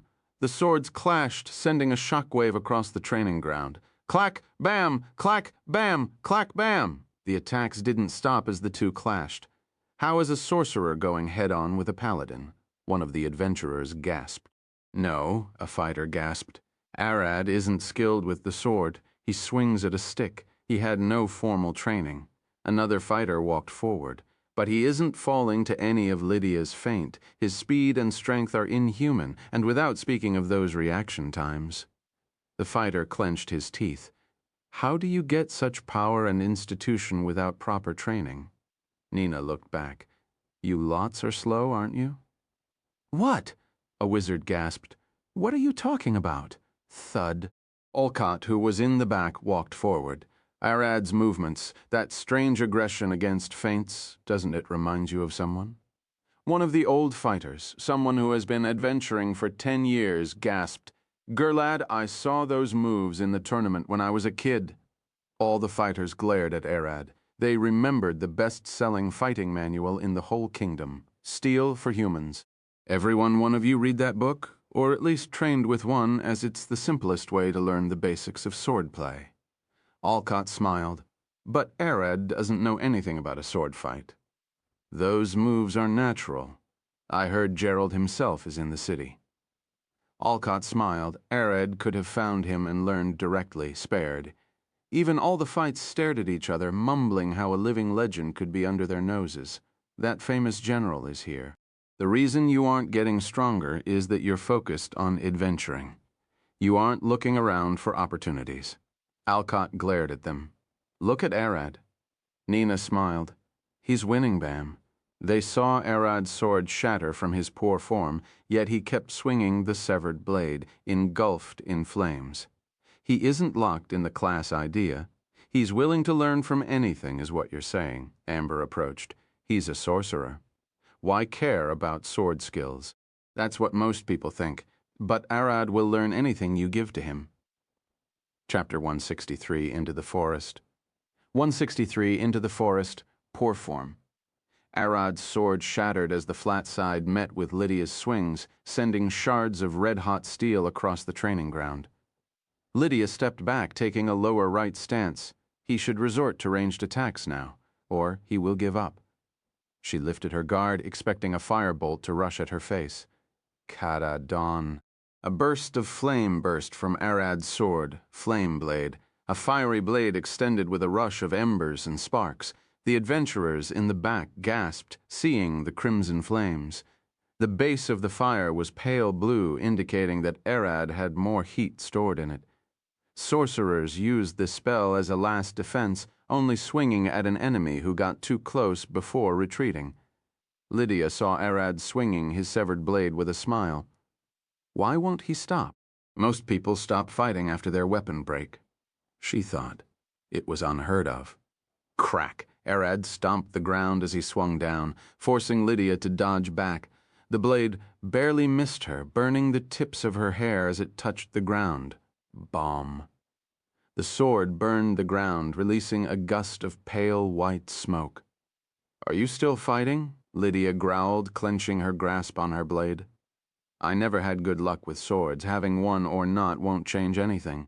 Arad replied, his sword racing above Lydia, leaving a crescent moon of flames.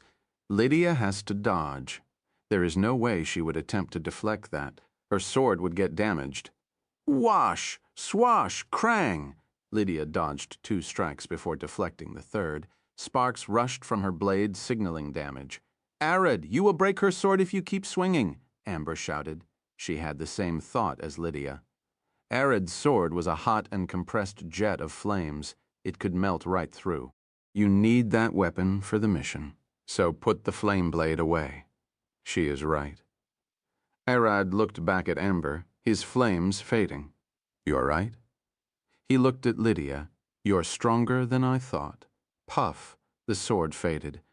Lydia stared at Arad's hands, remembering how he shattered her blade the first time they met. He could fight her barehanded and win. Something about him was strange. Arad is too durable for a sorcerer. Arad looked at the adventurer who lent him the sword. Sorry, it broke. The adventurer waved his hand. Don't mind it. He already gave Arad the sword and said it was a spare. He won't go around crying about it. I lack strength. I should train more if I wanted to join Arad's party. The adventurer knew Lydia was better than him, and she struggled. Mara looked at Arad talking with the adventurers, her eyes focusing on his neck, arms, and chest. He isn't sweating, and his breath is steady. During the whole fight, Arad didn't exert himself. She walked forward with weary steps. Arad, are you okay? Touching his shoulder. Arad looked at her, smiling. Of course. Should we head out now? We won't need horses or carriages. It's a simple scouting trip in the wood. Camping equipment is the only thing we need, and I have that prepared for 4 people. Mira stared at Lydia. I have my kit at the inn. Let's stop there for a moment, Lydia replied, and they headed out. It didn't take her much time to pull her kit from the inn. The search location is on the opposite side of the city to Arad's house. The place known as the dense woods. It's the same part of the forest Arad first came from. Goblins, slimes, and treants were known to live there. It didn't take them long to reach the forest edge, since the guild was built close to the wall in that direction. Arad and I will march in the front. Lydia and Jack took the back. Lastly, Aella will sit in the middle. Please, keep your eyes open for monsters. Mira sets their formation immediately before they get into the woods. Isn't it dangerous for you to be in the front? Arad looked at Mira standing by his side. She can't fight and might get hit by a monster out of the bushes. I'm the one scouting and leading us across the forest. I have to stand in the front. She walked a bit forward, looking down at the ground, the plants, and the tree roots. We're still far away. The woods here looks normal. Arad and his party's job is to protect Mira as she searches for the elder tree. Is there any way we could help with the search? Aella asked. The closer we get to the elder tree, the more you would see small veins growing on their roots. Mira dug the ground beneath a tree root, exploding a small part. This one is clear. The tree isn't close. Is it connected to the Fey Wild? Aella asked, looking around and listening to the leaves rustling in the back. There should be a connection. Mira pulled out a small book. Here, it says that the Queen Titania of the fairies had a good relationship with the elvish queen, Sylph. The elder tree could have a connection to the Fey Wild or the pixies for all we know. We should be careful then. But won't the pixies be against us taking the wood if they lived around? Lydia walked forward. I heard a bit about them, but not much. What are pixies? Arad looked at them. Small humanoids the size of a palm. They have butterfly-like wings and slender bodies. Aella looked at Arad. But be careful, they are vicious if you stumbled onto their land. Pixies can gather around the elder tree if they lived in the forest before. Not because they like the tree, but because they want to cut it down. Mira looked at Arad, but they can't. Lydia realized what Mira was speaking about. Yes, the tree is like a parasite, seeping life from the forest. The pixies will try to cut it down but fail. They get aggressive as their young start dying. The colonies will get weak. They will start taming monsters, employing them to protect the area. Arad cracked his fingers. So our job is not only to find the tree, but save the pixies. Myra looked away. That isn't true. She scratched her head. We need to find the tree and make sure the pixies won't cut it down if it still hasn't grown. We only can cut the tree after it has matured. The pixies would be dead by that time. Arad glared at Mira.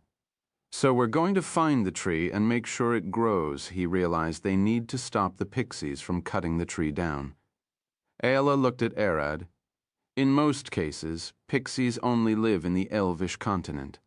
I doubt any would be around this tree.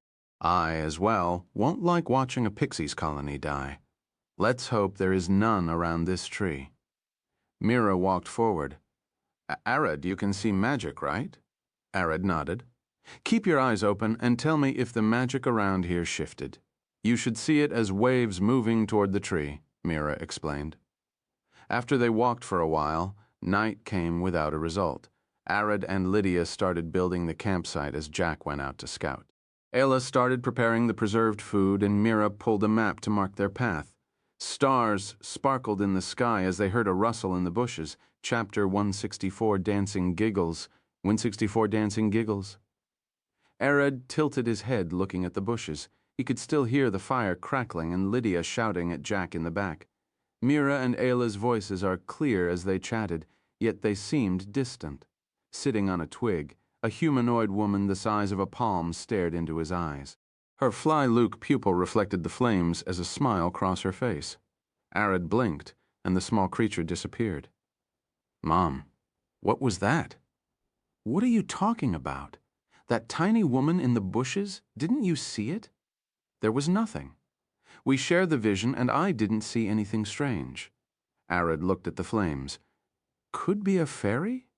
No, you would have seen it. Arad pinched his eyes, taking a deep breath. Dragons aren't prone to hallucinations.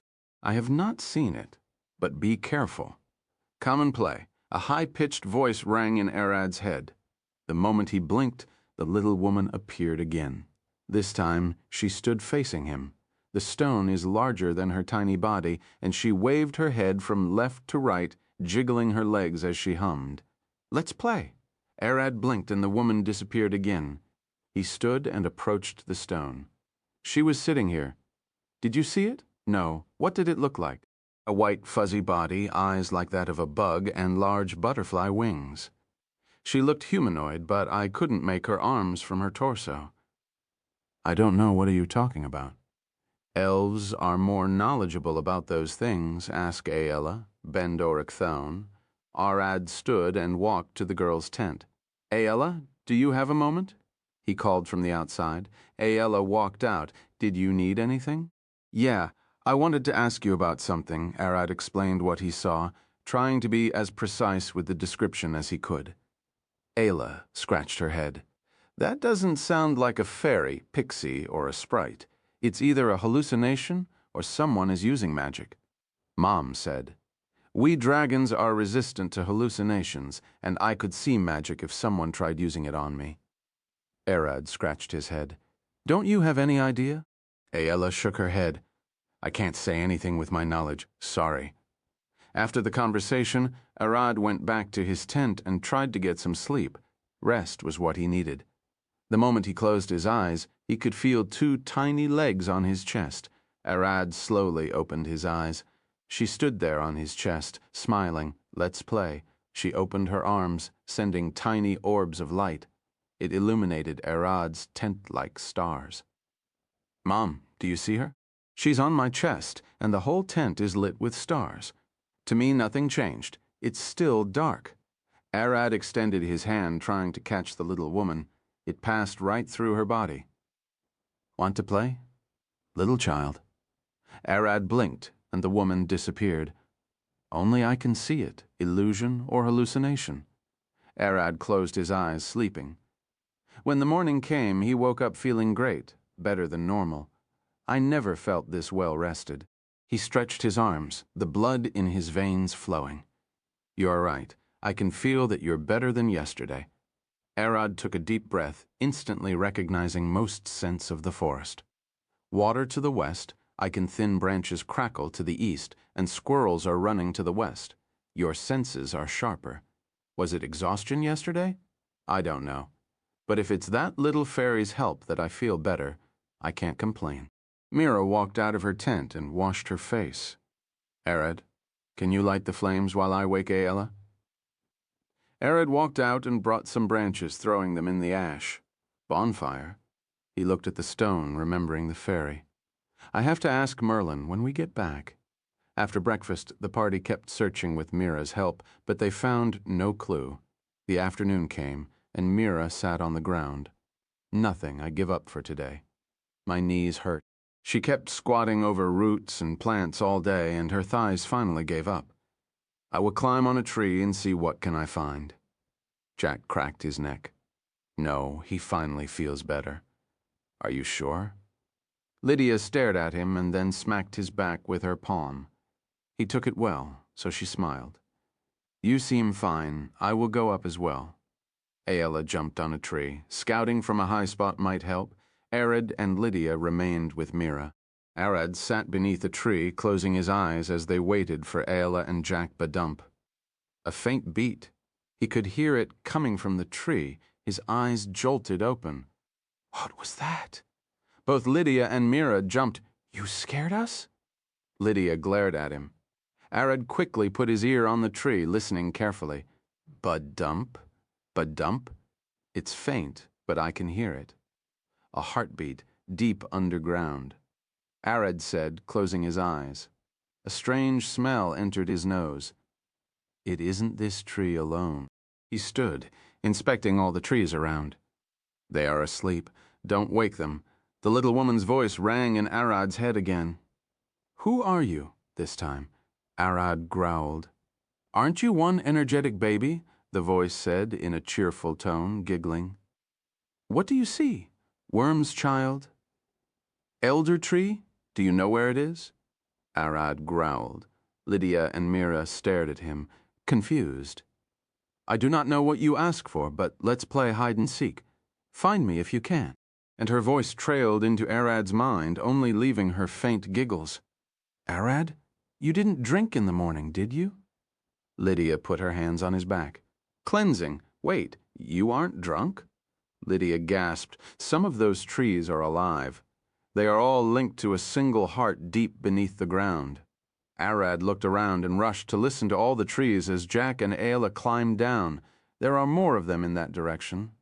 Arad pointed deeper into the forest. Chapter 165, bonus, chapter, spreading infection. What are you talking about? Mira stared at Arad. Those trees are all connected. Arad started walking. Follow me. We should follow them since we don't have any other leads. Mira looked at Arad and then at Aella. We don't have a choice. Everyone started following him. What do you mean by them all linked to a single heart? Jack asked. Did you hear it? Yeah, I can hear it beating deep underground. The forest is alive. Arad touched a tree as he passed by it. I bet the elder tree deep into the forest. You're getting closer, but you won't find me. The voice rang again in Arad's head. We are getting closer. I hope we won't have to fight anything. Mira stopped walking and rushed to one of the trees. Come look at this. She started digging, blew the trunk, and revealed the roots. The veins, the elder tree is close, she smiled. That one doesn't have much time, child. Would you mind pulling him out? Arad blinked. What? Grab and pull. You can do it, can't you? Arad grabbed the tree trunk with his palm. Are you sure? Mira thought he was talking to her. This is a clue. Pull him out. I shouldn't let it spread. Crack! Arad applied force. The veins on his arm expanded as his legs dug into the ground. Bam! A stone that was under his foot cracked, scaring Lydia and Mira. What is going on? Lydia gasped. Mira crawled back to hide behind Aella.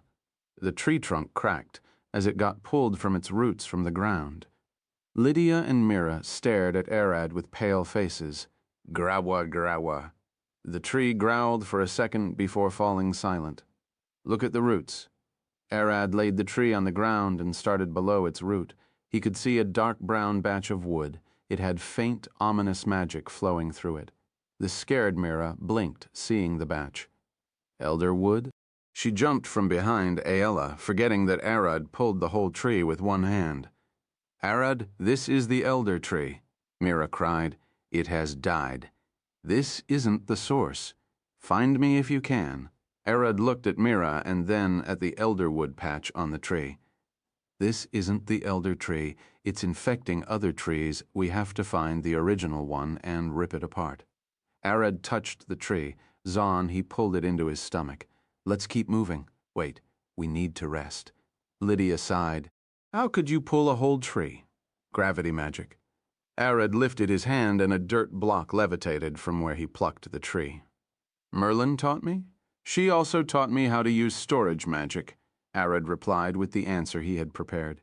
"You're a fire sorcerer. You shouldn't be able to use other elements." Lydia tilted her head. "But I can." Arad looked at her, tilting his head with her. "A gravity fire sorcerer? I heard of mixed elements like water and lightning, but never something as extreme as gravity in a sorcerer." She looked at Aella. "Are you sure this man is natural?" "He is," Aella sighed, glaring at Arad. "Had told you to keep low," she cried inside. Mira approached Arad, poking his arm with her finger and a stern glare. "They feel like leather." Arad looked at her, and her face had a faint blush on it. "Can you lift your arm a bit like this?" She extended her arm forward. Arad did what she asked. Myra grabbed Arad's arm and pulled her whole body up. "Am I heavy? Can you keep your arm extended?" she said, hanging from his arm. "Yeah, you're lighter than the tree." Myra then shifted her hands from close to his elbow all the way to his fist. Arad stumbled forward as his balance broke. Hoy, careful. Benevolent, thud. Mira landed on her feet. "I dropped you down," she smiled. Arad glared at his arm, extending it again. "Try again." This time, when Mira dangled on his arm, he used gravity magic to glue his legs to the ground. "He won't lose balance again. Won't you be able to use heavy armor and greatswords?" Lydia looked at Arad. "I'm talking about the big stuff. I saw Alcott use one. I don't have the skill to use them." Arad shook his head. "No," Lydia waved her hand. "Alcott is using modified great swords and heavy armor. Those get tapered along the edges to increase their size and limit their weight. Some even use magic crystals to reduce their weight. Lighter means easier to swing, I know that." Arad nodded. "No, always. The heavier the sword is, the more power a strike will have behind it. Some heavy armor and greatsword combos can reach over 250 kilos when made of monster bones or adamantine. I bet Alcott's set doesn't weigh more than 40 kilograms. Lydia talked with a smile on her face. "Isn't that a bit too much? How much does your armor weigh?" Arad sighed, staring at Lydia. "My full set is 30 kilograms, Lydia replied. "Then how do you expect me to haul 250 kilograms on my back?" Weight-reducing techniques exist for a reason. You pulled a tree from the ground with one hand. You won't have a problem walking around with such heavy armor. Child, hurry. The voice rang in Arad's head again. "We should move." He looked deeper into the forest. For the rest of the day, Arad and the party kept getting deeper into the forest. He pulled each infected tree along his way. When it became nighttime and they had to camp, Arad could already pick a faint putrid smell in the air. "This place stinks," he growled, washing his nose with water that only made the smell worse. "I agree. I have a bad feeling about this." Jack sat beside Arad. "You said you saw a little monster yesterday?" Arad had asked him as he did Aella. "You think it's funny?" Arad smiled. Jack laughed. "It's funny, but I remembered something." Jack looked at Arad. "You're technically still a few weeks old, a baby, aren't you?" "Why does that matter?" "Nothing important. But I remembered some of the children's stories Sister used to tell us when we were starving in the winter on the street so we can sleep." Jack looked at the sky. "That was rough." "Yeah, she's bad at telling stories." Jack laughed. "I'm talking about starving in the winter." Arad sighed. "In one of the stories, a family loses their baby in the forest after a bandit attack. They search for days but eventually give up, only to find him at the home door in his blanket laughing." Jack looked at Arad. Another story tells of a great flood that was about to swipe a city down. A toddler rushed alone to face the water, screaming at it to stop. The ground cracks and diverge the water away. Jack looked at the campfire. Nature has a soul, and only children can hear it. Or so the folk tales say. Jack picked a branch and threw it into the fire. They are just stories, though. Arad looked at the ground.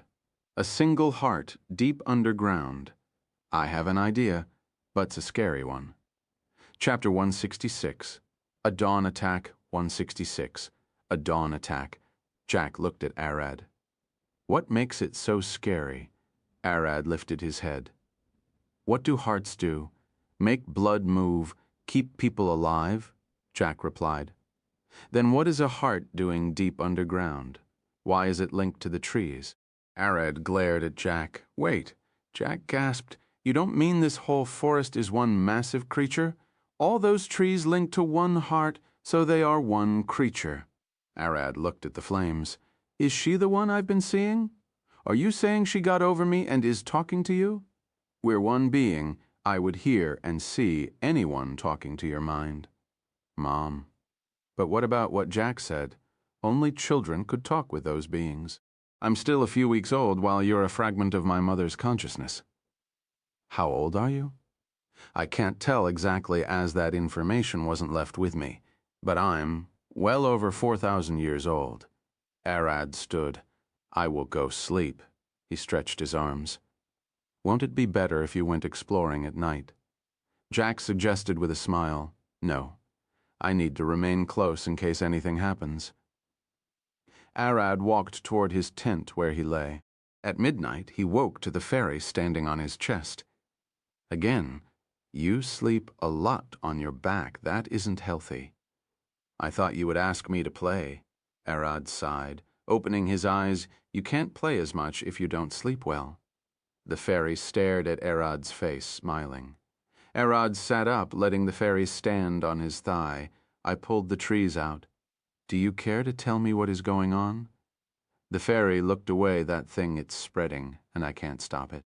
It's causing me to fall asleep. I want you to pull it out. The fairy looked down, her smile disappearing. The children I used to play with have all gone. There were other children here? The fairy opened her arms. This is one of their kin. I had to borrow her help, even though she was asleep. Arad could understand. The fairies she is taking their form are already dead. Are we close? If the elder tree has grown already, I will pull it out. You're close, but don't leave your friends. It's getting dangerous from now on. The fairy disappeared and Arad went to sleep. Arad woke up early at dawn, hearing cracking akin to wood breaking in the distance. He rushed out of his tent. The trees were shaking in the distance. Wake up! Something big is coming, Arad shouted, and everyone sprung up. What? I set traps! Jack rushed from his tent and growled. No, it crushed them before they could activate. Arad, the monster is heavy and large. Be careful. Mira hid in the back with Jack guarding her as Aella pulled her bow. Lydia stood beside Arad. Don't use fire too much. We can't stop a wildfire. I know, Arad smiled, clenching his fist. Crack from between the trees. A large tree emerged. It has a face? Arad gasped. Node. A treant. Lydia took a stance. This is bad. It's bigger than normal. Arad's eyes darted across the treant's body. Elder wood. It's infected. An elder wood treant. Mira gasped. I can see it as well. Aella, Lydia glared back.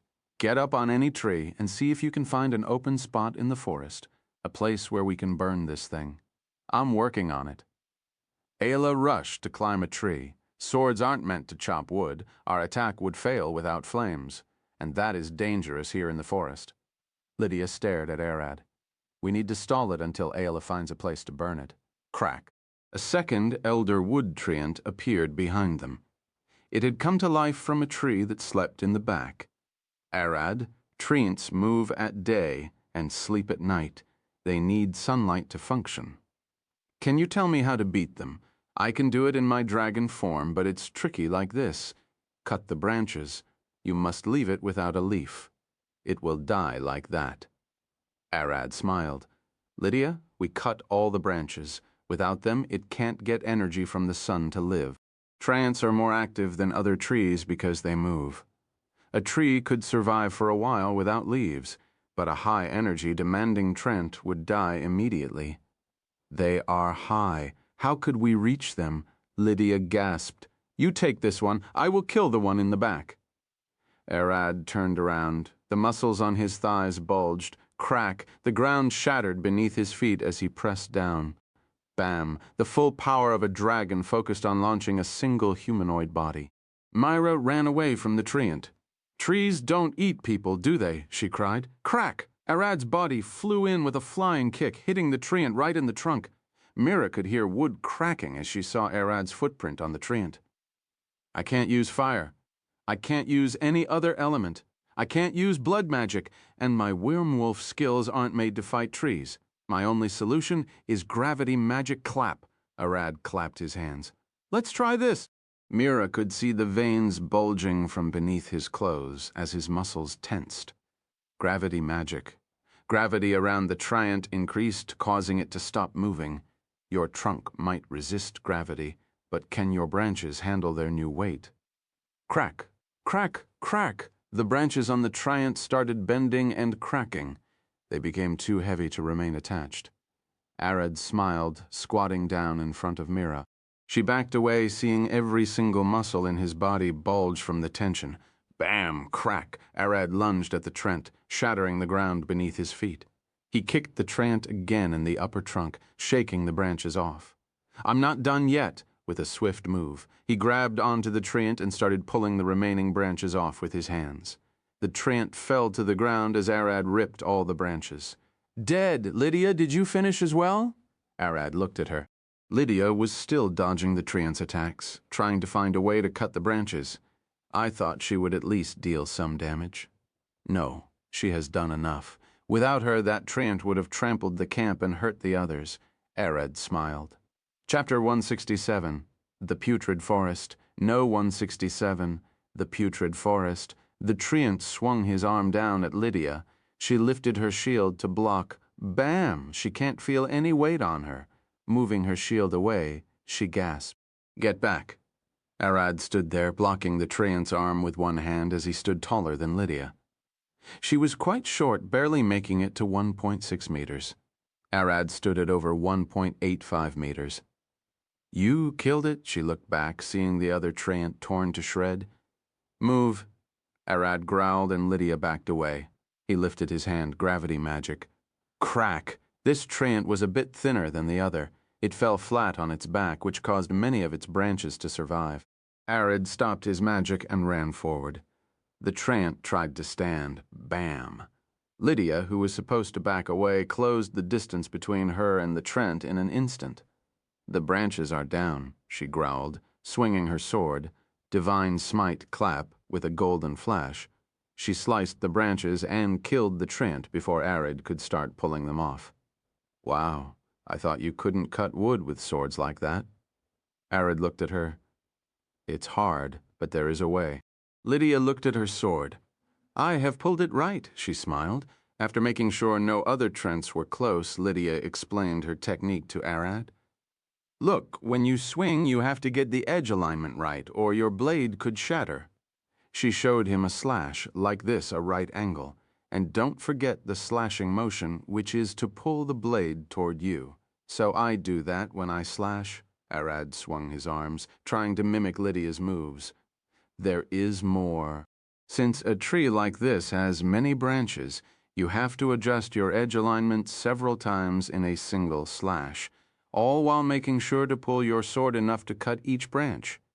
Lydia trusted with her sword. If you pulled too much and didn't have enough to slash, you can thrust forward, but that is a bit weaker. Arad scratched his head. Is it always this complicated? It doesn't matter if you have a powerful sword, speed and power if you can't control them. I know what I need to do and how to do them, but I bet Alcott could teach you better than me. Lydia smiled. Everyone started packing their camping equipment. We're getting close.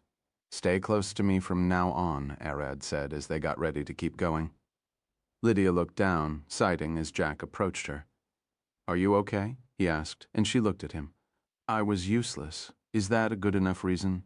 You did better than us. Arrows and traps won't work against a large creature without a vital organ," Jack replied. "I thought I could help after the fight in the training ground, but Arad is in another league. He's way ahead of us." She looked at Arad. "He's even the one guiding us toward the elder tree."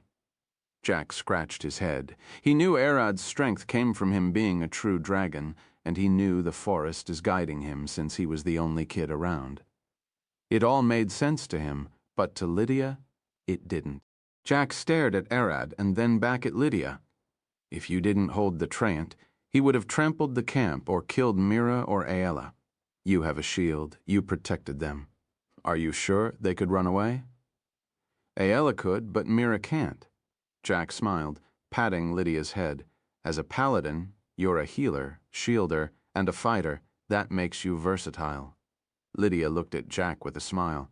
You know how to speak. Today, you were a shielder.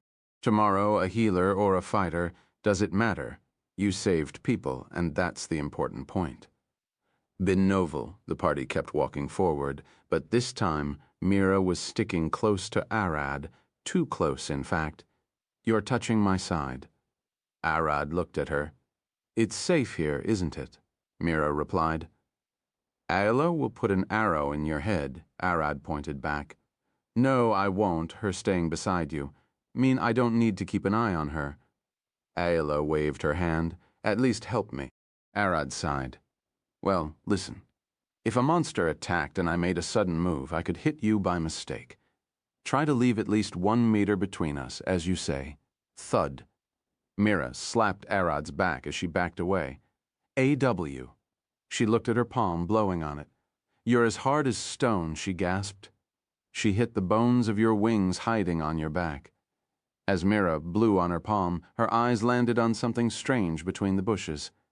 Arad, something is here, she cried, pointing at what she saw. Jack walked forward with a dagger in his hand and Lydia behind him. He cut the bust down only to find a palm-sized mummified corpse. This is, he gasped, closing his nose and mouth due to the horrid putrid smell. It's where that faint smell came from. Ella and Arad approached. It's a fairy, she gasped. Arad looked closer at the corpse. It has been here for a while, already started rotting. The corpse isn't rotting. She will remain like this until absorbed by the ground, a natural thing for fairies, but they bury their own. So this is strange. Arad used his palm to dig a small hole where he buried the fairy. We should hurry. I fear more of them have already perished, Arad said.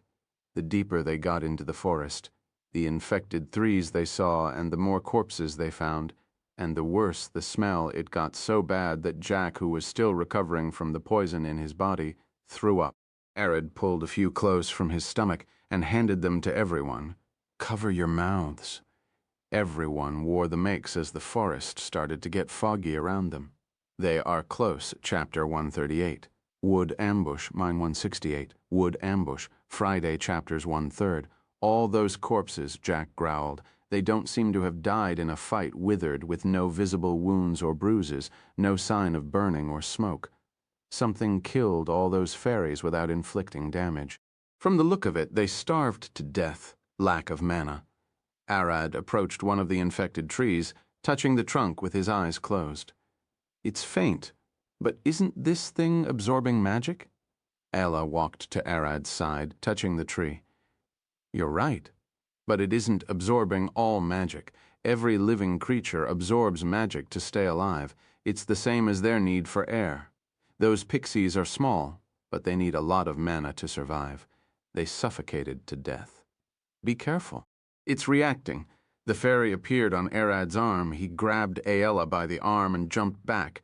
Veins burst from the ground, stabbing where he stood. Bam! Lydia rushed on, stepping on the treant's arm and leaping up. Holy smite clap! She sliced the upper part in a single swing. I got him, she smiled, landing in the back. Nice reaction, Arad smiled. I won't remain useless. Lydia growled, puffing her chest, but that didn't appear since she wore heavy armor. There are more! The smile disappeared from Arad's face. Everyone, there is more. Green veins started growing from where they buried the fairies. That's elder wood, Mira gasped, seeing the veins wiggling like snakes. They formed humanoid bodies the size of an adult, glaring at Arad and his party. Blights? Jack gasped. They usually don't get bigger than a goblin. He pulled his daggers. They are made of elder wood. Mira glared at Arad. They grew from the fairies' graves. It's using them as cores to grow stronger, Arad growled. It doesn't matter. Lydia lunged forward, swinging her sword and cutting one of the blights in half. They are normal size, so I can cut them, she said with a smile. The blight she sliced wiggled. Lydia! Jack shouted, and veins exploded from the sliced blight. It engulfed Lydia and lifted her up. Lydia glared down, her eyes glowing golden. You dare touch a maiden? Clap! Her sword burst with a golden flash, tearing the veins. Thud. She landed standing and swung her sword at the blight again, ripping it apart. The blights surrounding everyone extended their arms, sending snake-like veins toward everyone. Myra hid behind Arad as he caught some of the veins with his hands. Aella jumped up, dodging the attack while Jack rolled toward the blights. Lydia stared back, taking a deep breath. Bam! A faint golden mist covered her body. Banner of the Crusade, she leapt forward at a tremendous speed, slicing the veins. Thud, thud. She didn't stop moving and charged at the blights, slicing and dicing with each strike exploding with holy smite. She's fast when facing humanoids. She isn't used to facing giant monsters. Arad smiled. I won't lose. He pulled on the veins he caught, dragging 7 blights at once. Let's see you spin. He started spinning them in the air before smacking them at the ground. The blights regenerated their bodies, jerking to life right after falling. Bidnov. Slice. As Lydia sliced, she noticed something in the monsters' chests. They have a fairy corpse where their heart should be. Slice that, and they would die, she shouted. Ella smiled. Thanks for the information. Bam, bam, bam, bam, bam, bam, bam, bam, bam, bam, bam. She pulled her bow and started firing. In a matter of seconds, she has dropped all the monsters. Lydia stared back at Aella with a scared face. What kind of power was that? I have never seen an arrow blast through veins like that. Aella smiled. This is a steel bow made by Mira here.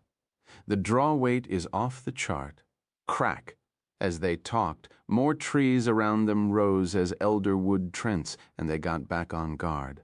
Mom, how could I kill those fast? Lightning.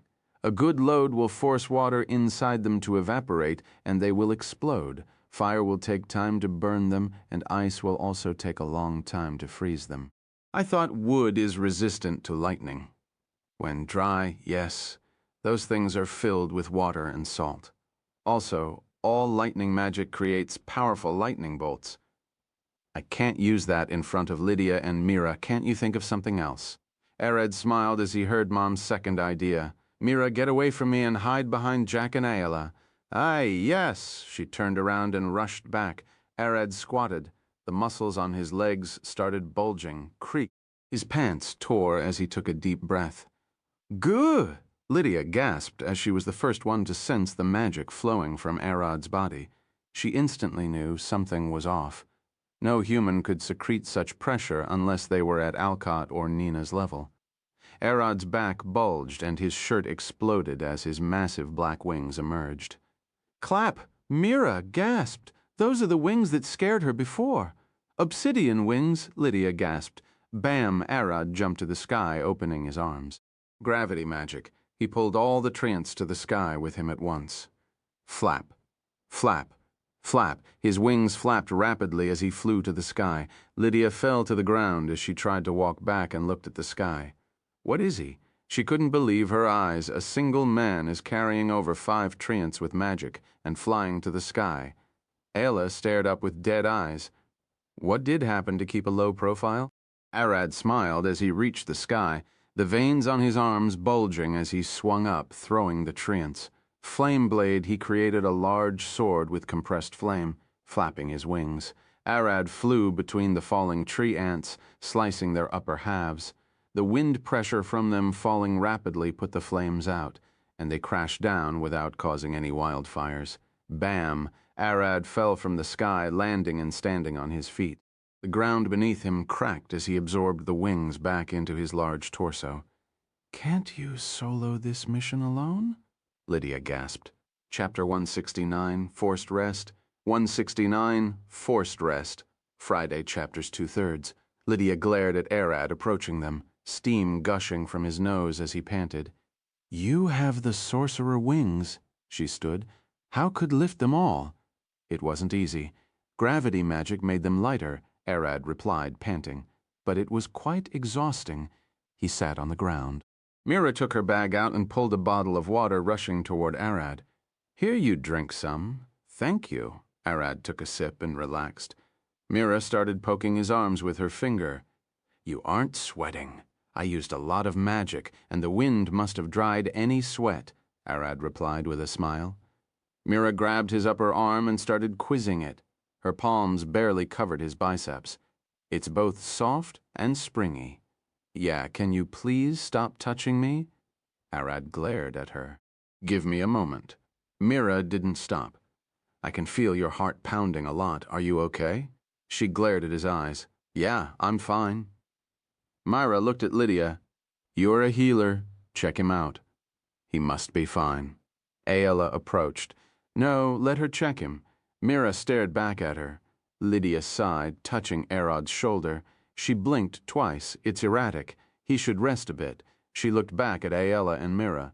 "You lit fire, you go check in my bags and bring the bag of mint. Jack, you gather some branches for the fire. You're a dragon. Your heart beats differently than humans." "She must have mistaken it," Arad sighed. "Fine, but we should move quickly. You need to rest. Don't try something that extreme again. Your body isn't used to those wings." Lydia growled at him. "I heard of people who couldn't handle transformation and died next time. We run or think of something else." "Don't worry about me. I can keep going." Arad relaxed, pointing at the fire. Ayala tried to start bonfire. He ignited it for her. "You're strong. You might be able to beat the elder tree." The fairy stood facing Arad. "Don't tell me there are more of those things ahead. If that is the case, it's too dangerous to take them with me. It's already too late to back off. Soon you will find the core. I hope you can deal with it. Can't you say anything that could help me?" "When you find the elder tree, pull it out and burn its roots. Otherwise, those things will keep appearing. Do you know its location? Tell me, and I will go there right now and end it. Noob, do you know well? I can't feel it anymore. You have to find it alone." The fairy disappeared, but that seemed strange.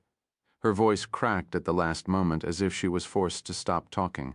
At that moment, Arad could sense a slight shiver in the ground. Did the ground move? He looked at Lydia. Lydia stared at the small iron cauldron. The water had tiny waves. "Yeah, probably a weak earthquake, or one of those monsters is getting closer." She glared back. "Jack, Ayala, look around if any large monster is approaching." Arad sighed. He tried to stand, but Lydia pulled him down. "Rest. You can fight or run if a monster appeared, otherwise you're recovering." Arad started at her. "I heard you shouting at Jack yesterday. Was it because of something like this?" "What?" "I can move," Arad replied. "Listen, sit and rest for a few moments." She sighed, putting the mint to boil in the small cauldron. "There are no monsters around." Ayala came back. "But I saw a huge ravine to the east. I found no monsters, but the trees are getting freaky toward the east." Jack came back at the same time. "So we're heading to the east," Arad said, looking at Mira. "Yeah. Those strange trees have elderwood traces, so we should find the elder tree if we followed them. Since we found the fairies dead, I bet the tree is ready for harvest." She smiled. "The quest said to only report its location," Lydia said. "They would cut it anyway." Mira smiled. "The forest seems to be suffering. We should cut it down." Arad nodded. "I was about to say the same thing. Let's just rip it apart." He smiled. Mira nodded with a smile. She then turned back and poured the mint tea for Arad. "Drink this." Arad took a sip. "It's good. Don't overexert yourself." Sudden outbursts can hurt your heart. Lydia looked at him. Arad nodded. You don't have to worry about me. How many times do I have to say that?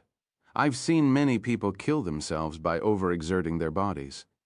I do remember a certain fighter. He could only use action surge twice, but he forced a third one in a fight and beheaded Bodak.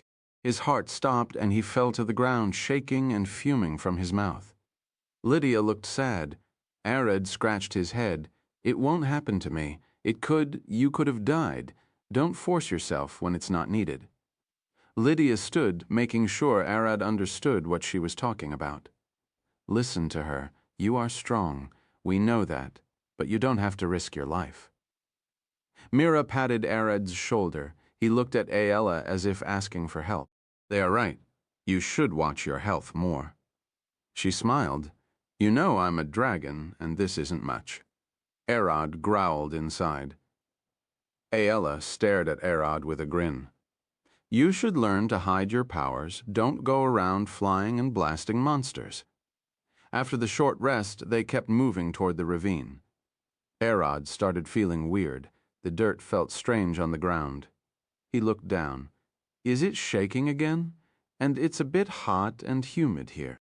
Everyone took a moment to feel the ground. You're right. The dirt is warm, the air is humid, and the leaves are vibrating faintly. Jack touched the ground. Something is happening here. We should move carefully. Fairy, do you hear me? Arad got no answer.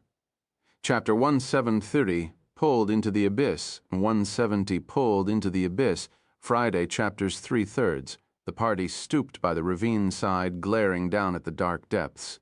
I can't see the bottom. Jack threw a stone, and he didn't hear it hit the ground. Look! Mira pointed toward a faraway spot alongside the ravine. A massive tree can be seen growing on the ravine crack. That could be the elder tree, she smiled. Wait, that thing is massive, Arad gasped. Is it normal to grow like this? I heard it's rare to find it bigger than a normal tree. We're lucky, and this could bring a lot of money. The party rushed toward the tree with Mira. As soon as they got close, they realized how large the tree was. A large, ugly, and vein-filled tree with thin silver leaves and jagged branches. It grew on a large patch of dirt. It levitated above the abyss by the tree's large roots that connect to the walls of the ravine. There is no way we're cutting this thing down. Lydia sighed. And even if we did, it will just fall into the ravine. A saw won't do it. Jack scratched his head. Benoa. Arad looked at them. We have to cut it down. It's killing the forest. Arad is right. Ayala looked at them. What would happen if the lumberjacks got attacked on the way?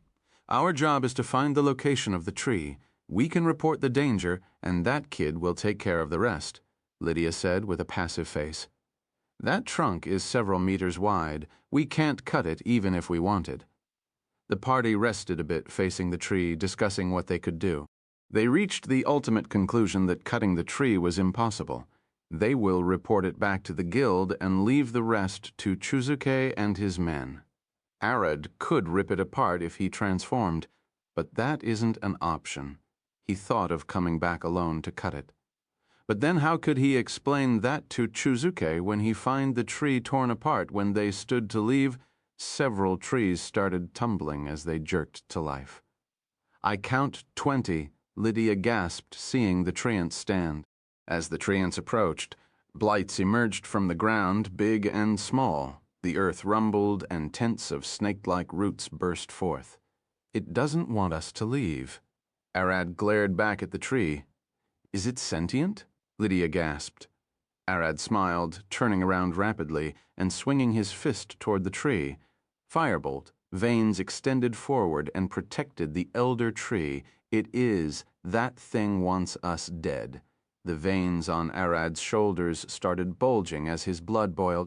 I will throw all the treants into the ravine. All of you run into the forest. Thud. Lydia patted his back. Listen, we fight our way out. Don't get yourself killed. She pulled her sword. I will clear the blights. You stall the treants. She rushed forward. Fine. Arad followed her. Lydia swung her blade at one of the blights.